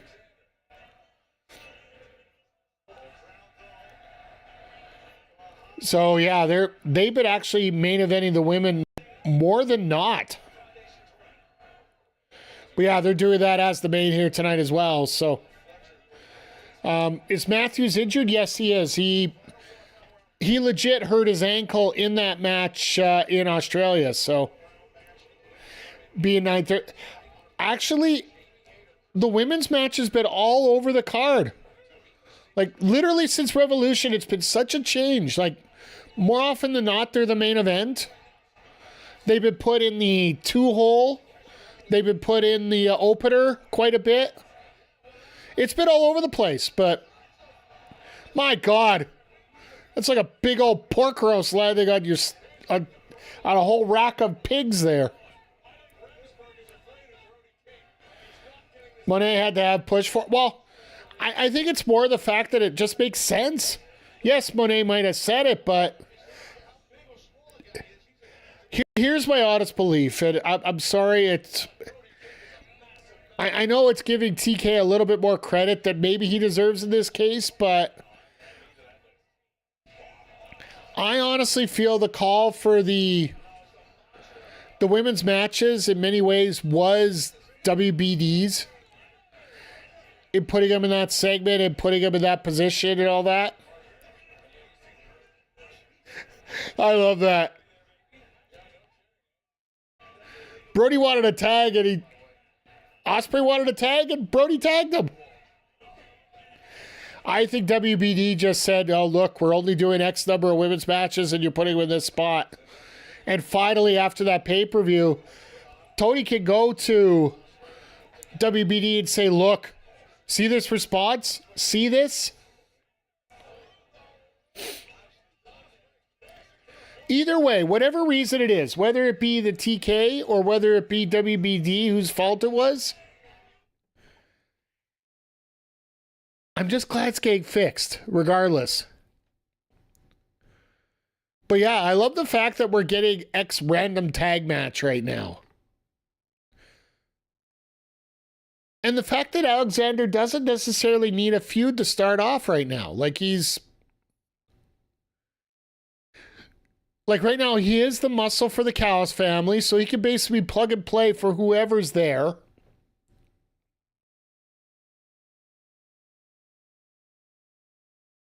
And eventually they are going to have to set him up with a feud with somebody, but the fact that he is with that faction and we'll get a story in there for him, but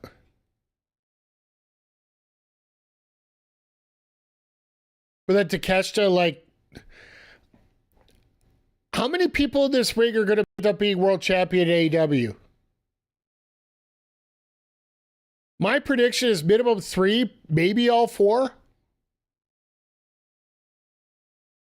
Like, I'm sorry, you can't tell me Ospreay's not winning the title in July. It just seems way too obvious of a storyline right now. And frankly, it comes down to one simple thought. Don't fuck this up. TK, just let this run. Unless there's an injury, let this run.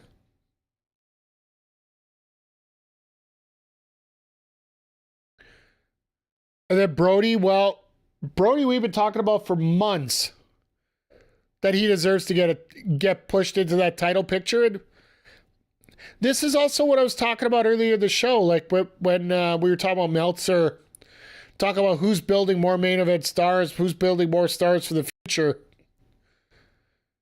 And this match like this gives me thoughts about why I'll say AEW. Because while NXT is pulling out a hell of a lot of great talent, right now, when it comes to AEW, they're just... Yep, you get to see Fletcher wrestle live next week as he takes on Hangman Page in the Owen. And I'm gonna guess, Nats fan, that Fletcher's going to win that match. As it looks like we are dead set on getting an MJF Hangman feud coming up.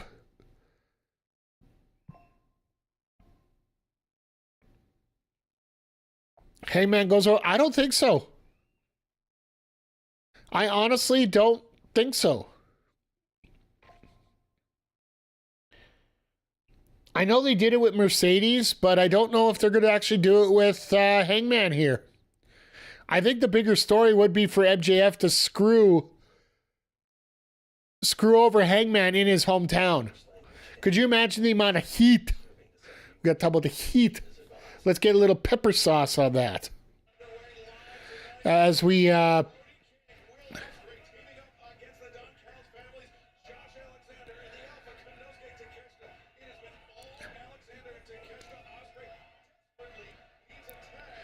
see, Brody's not really fighting for that tag.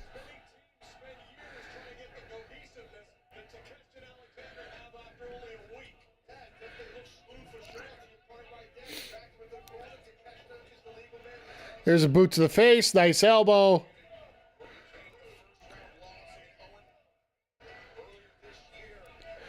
These are all first. Well, I guess Takesha's the second round loser.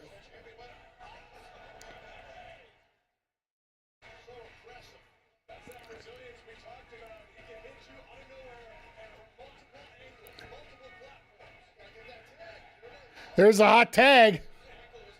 Okay, how hot is it going to be? Oh, boy.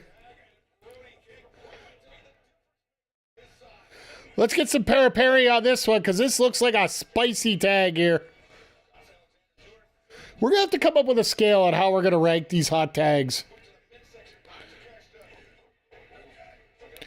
God, do I love a Northern Lariat. Because if you watch, you got that Northern Lariat, the left-hand Lariat versus the right.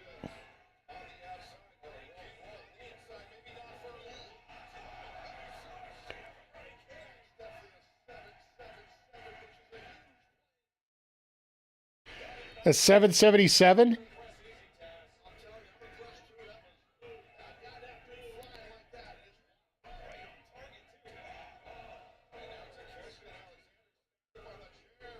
Uh-oh. So, Chad, I got a project for you after when you get some spare time.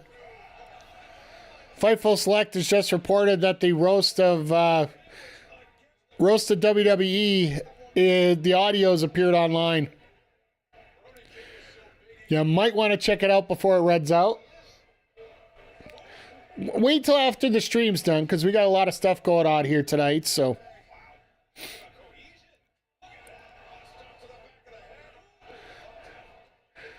That was an interesting double setup there. Alexander, I think he was late on that, but...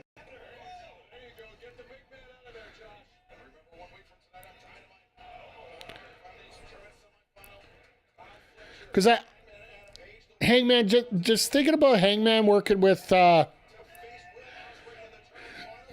Fletcher next week, there's no way they're going to do Will Ospreay and Hangman, is there?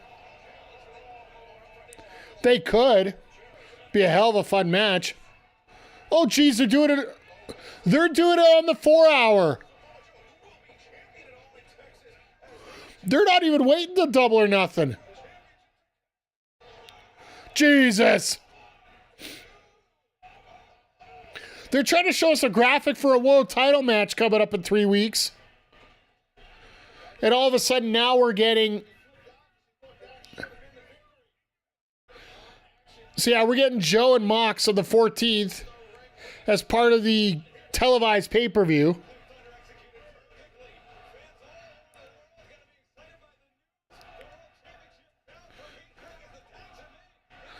Everybody's fired up over the match, and then if you're not fired up over the match, Callis is out there, so everybody's giving their response there. Like, this is an awesome night of wrestling here. This crowd is alive in New Orleans.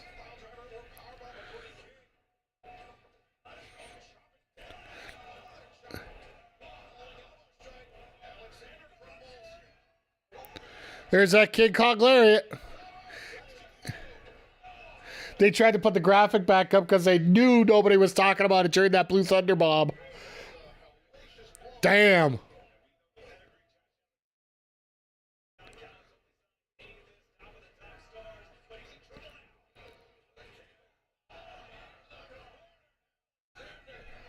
Wait. Oh, here comes Archer for the interference. Oh, here we go. Meat.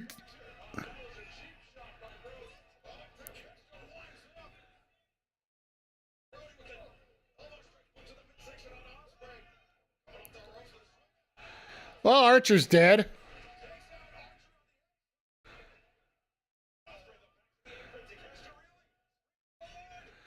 And Ospreay's dead.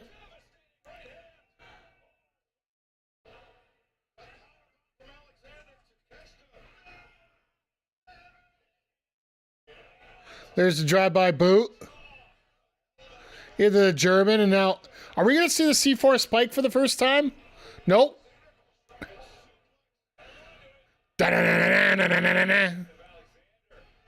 Oh, never mind. A little meat in the middle there. And Brody just said nope. Well, that worked. Double rolling elbow only gets you a 2. I'll take that.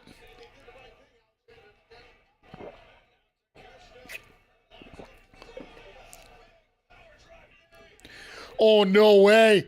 He's finally going to hit it. Yep. C4 spike. First time we're seeing it at AEW. Good night, nurse.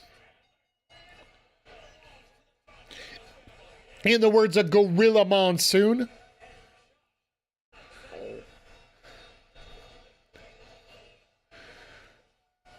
Realistically, you were looking at that saying Brody probably is going to be the guy that takes the pin.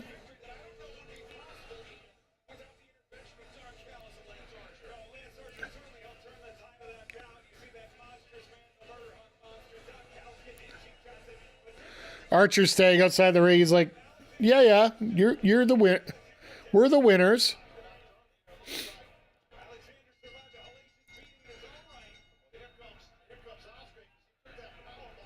Well, Fletcher's got to come out now, right? Like, that's got to be what happens here.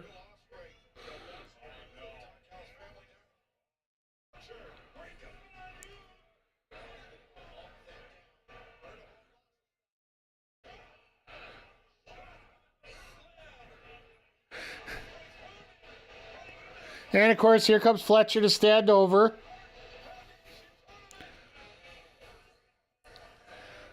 By the way, I'm bringing this up again just in case you guys haven't seen it. What do you guys think? Every time Kyle Fletcher comes out, whatever color his outfit is, that's the color of his Tron. His intro video gets adjusted for whatever color he's wearing. Like whether he's wearing green, whether he's wearing red, whether he's wearing pink.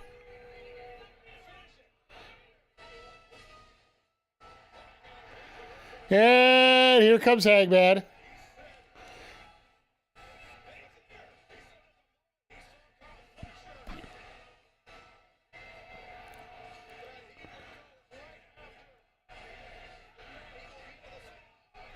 And here comes the help.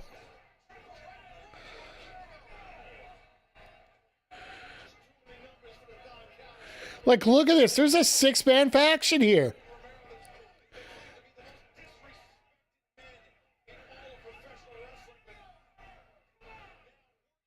So now it's 6 on 3.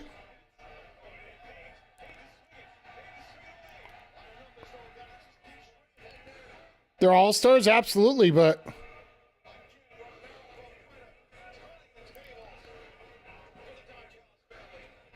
there's Dodd running around like a scared coward throughout the whole thing.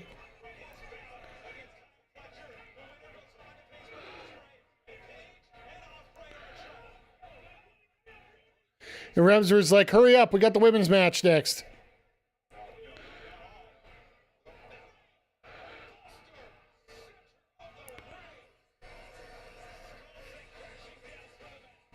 All right, next week, Fletcher and Hangman, winner gets Ospreay. That is going to be fun. But look at this faction here. This is the Bobby Heenan family right here. It is as big as the Bobby Heenan family has been. I wonder if Hangman's going to be able to overcome the odds. How many people are going to be at ringside for that?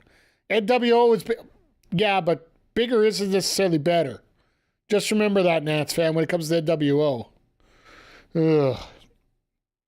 But as we are getting to our main event, as tradition, we go through the lineup of what's going to be going on here for the next few days. For those on YouTube, once again, thank you for being here. Make sure you hit the thumbs up. Make sure you hit the subscribe button if you haven't already. Next time we're going to be live on on YouTube is going to be this Saturday after the NBA playoffs. So we're probably looking approximately 10 p.m., but we might be a little later with AEW Collision. As right now we're getting the Paragon versus FTR as our major match there. And then, but for those on Twitch, once again, twitch.tv/Mike the Ref for anybody on YouTube. We are going to be all going after we're done Dynamite here. We're going to get into WWE 2K25 My GM mode. I got to make some trades. I got to get some cash. We're broke and we are bloated. So we're going to have to get some contracts out of the way. We're going to have to clean things up here. Nobody's going to help us, obviously. But we might have to accept some of these trades that are coming down, which might be a little scary at times. But we'll see how that goes. Tomorrow morning, I will be here with Legend of Zelda Link's Awakening. We will... We're starting to get into the desert area, so we're approximately halfway through the game in terms of collecting all the items. And then Friday night, we will be here. It's either going to be City of the Wolves or it's going to be MLB. One or the other. I'm going to see if I can get City of the Wolves on Friday when I'm back at work. After work, I stop in and pick things up there. And then Saturday, we'll be back here with AEW Collision. Sunday, we're probably looking at an MLB stream. Best thing to do is make sure you follow me on the socials, Blue Sky and X. I am both Mike the Ref on both of those. Trying to figure out what I'm going to do with Instagram because Instagram's locked me out of my Mike the Ref _ page. Whether I transfer my Backbreaker Media one over to Mike the Ref now. We'll see how things go. Trying to figure out what I'm still going to do with that because Instagram's being useless for me. But yeah, twitch.tv/Mike the Ref. If you are following on YouTube, we are going to be exclusively on Twitch here coming up in just a moment here. But once again, everybody, thank you for being here. Always appreciate you. If you like what you see here, make sure you're following. And if you really like what you see, consider subscribing if you're on Twitch.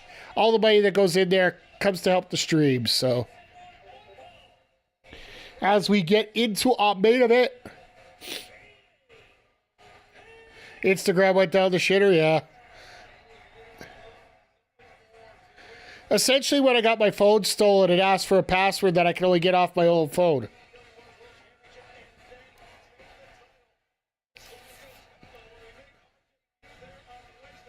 So now they're okay. So yeah, they're talking about the entire, they're going to Scotland and then London right before WWE gets in there. Before their France show.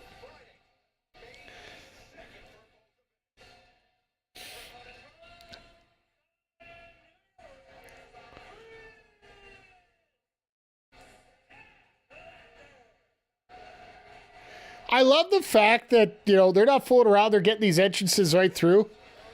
Capitals win.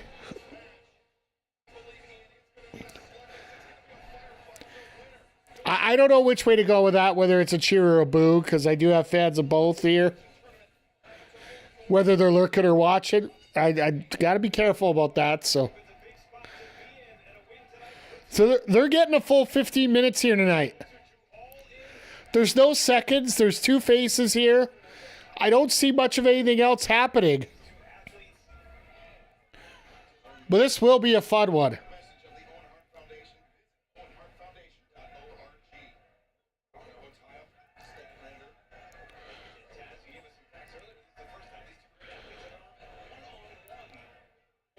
Yeah, this is a first-time matchup. For all the combinations we have of the top wrestlers at AEW, I would have thought this one would have happened already, but... Because Statlander's basically faced all the great ones.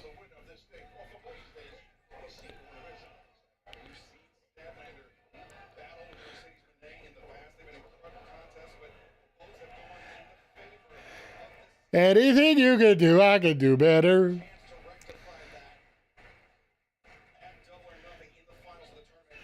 nope, we're not doing that. Worst part is, and you can tell by Statlander right away, she got a wedgie out of that.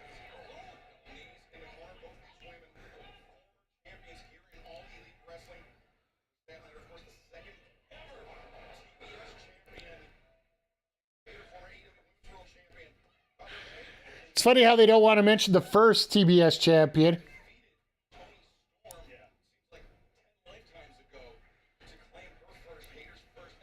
Yeah, Jamie won that title when Tony was still regular Tony. She wasn't all goofed up Tony, which turned into Timeless Tony.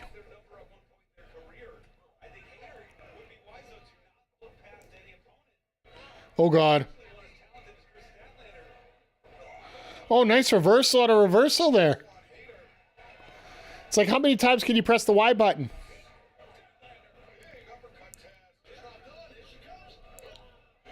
So, by the way, if any of you are interested in like wrestling games, which we all do here, I was a guest on Remember the Game this week, covering WWE Day of Reckoning. We do have a playlist on the YouTube channel, the gaming channel, but look up Remember the Game podcast, and you can... oh, God. Hater just pulled the Samoa Joe right there. Make sure you check it out, because we spent about an hour talking about Day of Reckoning here, so...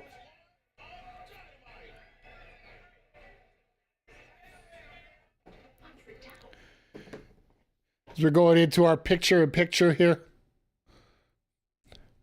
Really decent match, and I do think that... I'm thinking Hater being the heel might actually, like, doing the heel stuff of the match might be a little more suitable here. Just because JB's always the badass that don't give a cap, face or heel, right?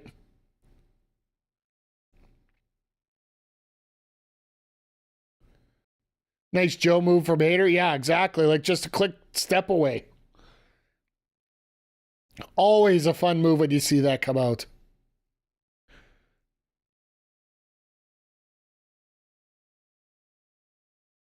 But now something simple as that is giving her a complete advantage of this matchup, which seems to be apropos and absolutely perfect here in this situation.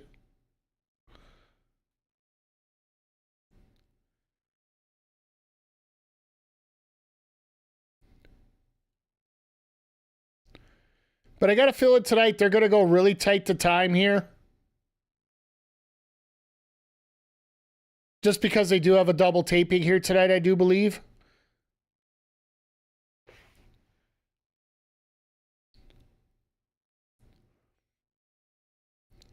Oh, and I found a very interesting move by AEW this week. If you didn't hear the announcements this morning, they've shuffled around the pay-per-views for Ring of Honor. They're now losing the May pay-per-view for... like originally Supercard of Honor was going to be next weekend. I think it was May 2nd it was supposed to be. Thank you for the hydrate, by the way.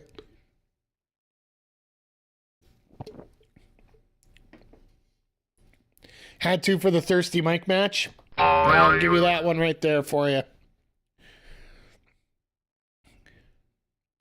No, I've been looking forward to this match for a while, but they pushed Supercard of Honor to All In weekend, which I hope they're going to start doing for a tradition, because Supercard of Honor was always known as the Mania weekends thing. And I honestly feel that AEW is trying to work towards making a little bit better atmosphere than what WrestleMania week was. Like, don't get me wrong, it's going to take time, it's going to take a lot of effort, but if they can make All In the event where all the indies want to come and work that weekend, and the fact that tickets for All In aren't exactly the same price as, like, hell, even Randy Orton came out. There's a viral clip on TikTok that Randy Orton's coming out and saying, what the hell are with these prices? That's ridiculous. I think Tony has plans to make things very special for AEW. and putting Ring of Honor on that weekend versus WrestleMania weekend makes a lot of sense too. But now they're moving this Death by Dishonor, the show that was going to be on All In weekend. They've moved that to September now and moved it into Philadelphia at the 2300, aka ECW Arena.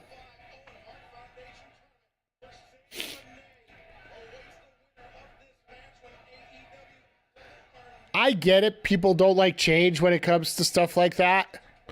What the hell? You don't see Statlander with a wheel kick too often. Now we got the back and forth spot.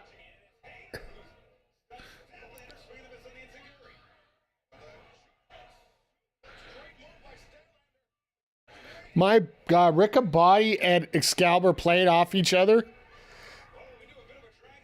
Oh, this is nice. Dragon Sleeper with a body scissors. The biggest thing is it stretches out your body, right? It makes you...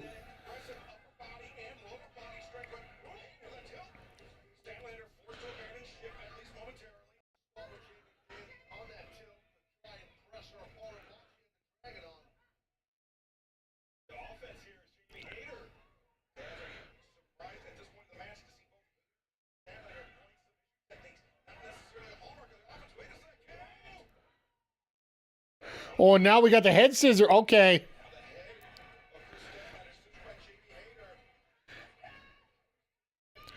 Turn her over. You know, we get Booker T in here. So annoying.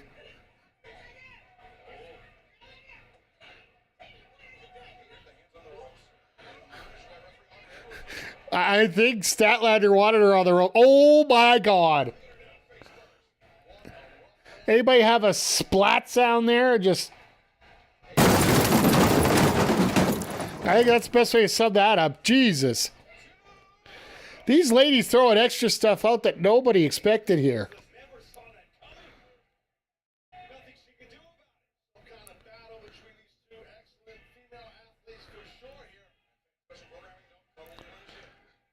So yeah, just a reminder, we are going to be on late on Saturday. Uh-oh, Saturday Night Special. Don't get that graphic off.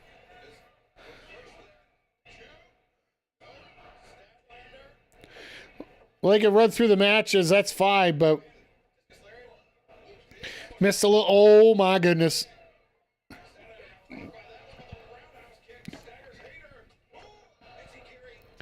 If you like tag wrestling, come join us on Saturday.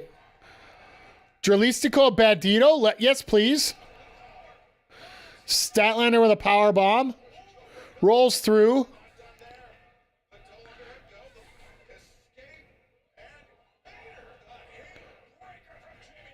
The Hate Breaker, a.k.a. White Noise.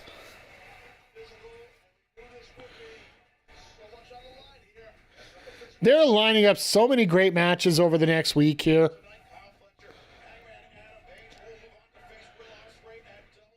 Like, you look at that card down there, just everything just lines up so well. I still get a kick out of Beach Break being in Chicago. There are so many beaches in Chicago, you know, just all those palm trees and...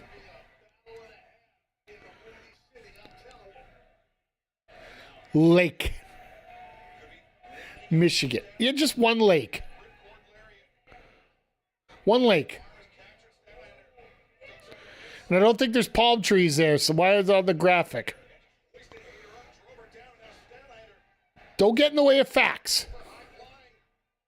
Don't get in the way of facts here, sir. She didn't hit perfectly, but... Those are ferns. I'll give you that. We'll probably be plastic ones, too.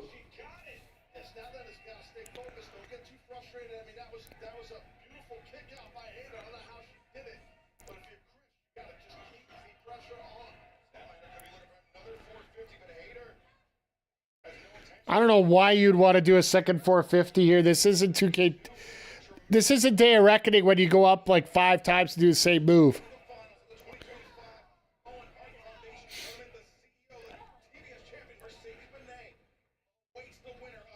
The kind you see in your local hotel.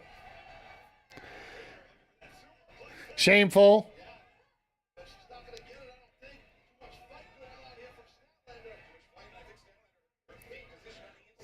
I do find it interesting to do in the Now Arena, too, though. Okay. Statlander's literally out.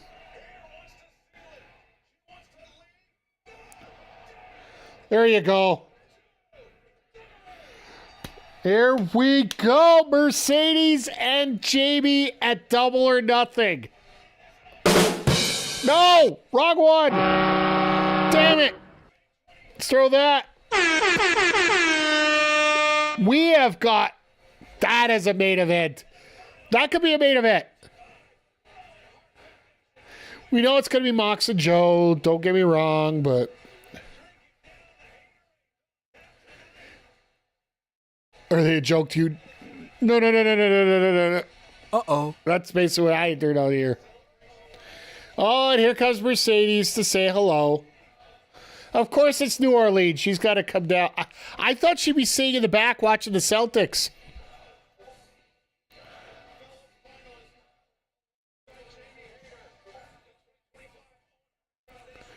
I think Athena interferes. I honestly do. But that is going to be a freaking match. Jamie versus Tony. I told you guys, that is the money match for All In. And you get Athena versus Mercedes. You run that right now. You got time to get Mercedes into that world title picture. It's not like she's leaving anytime soon.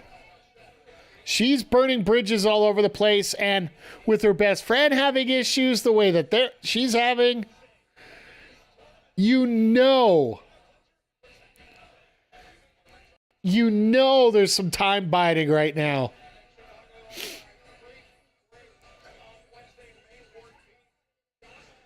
But yeah, just a reminder, the 14th, we are going to be having a very, very, very long episode of Dynamite.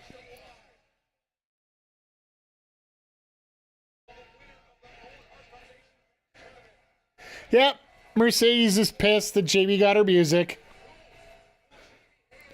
She's allowed to get her music. She won, Mercedes. I know this is weird. It's not all about you. Granted, most people think it's all about you, but you know that Mercedes inside is just giggling at the fact that this match is going to happen. Because, let's face it, Jamie Hayter is probably one of the best wrestlers in the world right now. And the fact that we are going to get to see that. Jamie wants the rave music, so it works out actually quite fine, Zodiac. And the fact that she's got that Hater rave that goes on constantly. Every year they put out like a 30-minute like disco tribute to her. I think it works out. She's trying to play that 80s disco gimmick. And she's another woman from another time. So we're going to get 80s versus 30s. To me, that just screams, current day wrestling.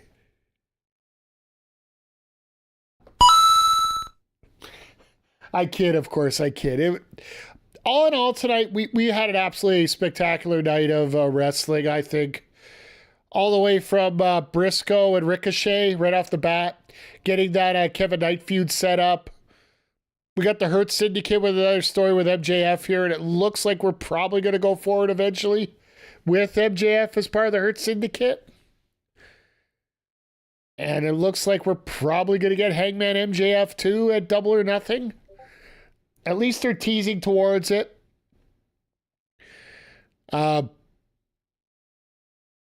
That all-star tag with Kevin Knight and Speedball Bailey taking on the Bucks. That was fun. That was a ton of fun. Ospreay and Takeshita getting to clash again with Brody and Josh Alexander added in there. We finally got to see the C4 Spike on AEW TV, which is absolutely a joyous occasion as well. And then, yeah, just this main event here. Like, these two ladies brought all of it. And it was a 15-minute main event that just turned out absolutely great. Turned out exactly the way we thought it would. We've been calling for a Mercedes Jamie final. Well, I've been calling for it since the start. And it just seems to just decide to want to come to fruition here. So, all in all, I say this is a hell of a night. Saturday's going to be just as fun. We had FTR come out here. We're getting FTR Paragon on Saturday, which I got a feeling it's going to be a non-finish so we can get it at the pay-per-view. Because there's got to be more going on with that, so. But with that being said, I think it's about time we wrap up this part of the show here. So for those on YouTube, pop on over to twitch.tv/MikeTheRef. We are going to be playing some 2K25 My GM mode. I'm going to be pulling some wheeling and dealing, some stealing, and hopefully not a lot of screaming involved. So with that being said, we will be back here on Saturday night with AEW Collision, which will be right after the NBA's done on TNT. But with that being said, thank you everybody for being here on the YouTube side. Hopefully we'll see you over on the Twitch side. If not, we will see you all here on Saturday. Take care, everybody. And that half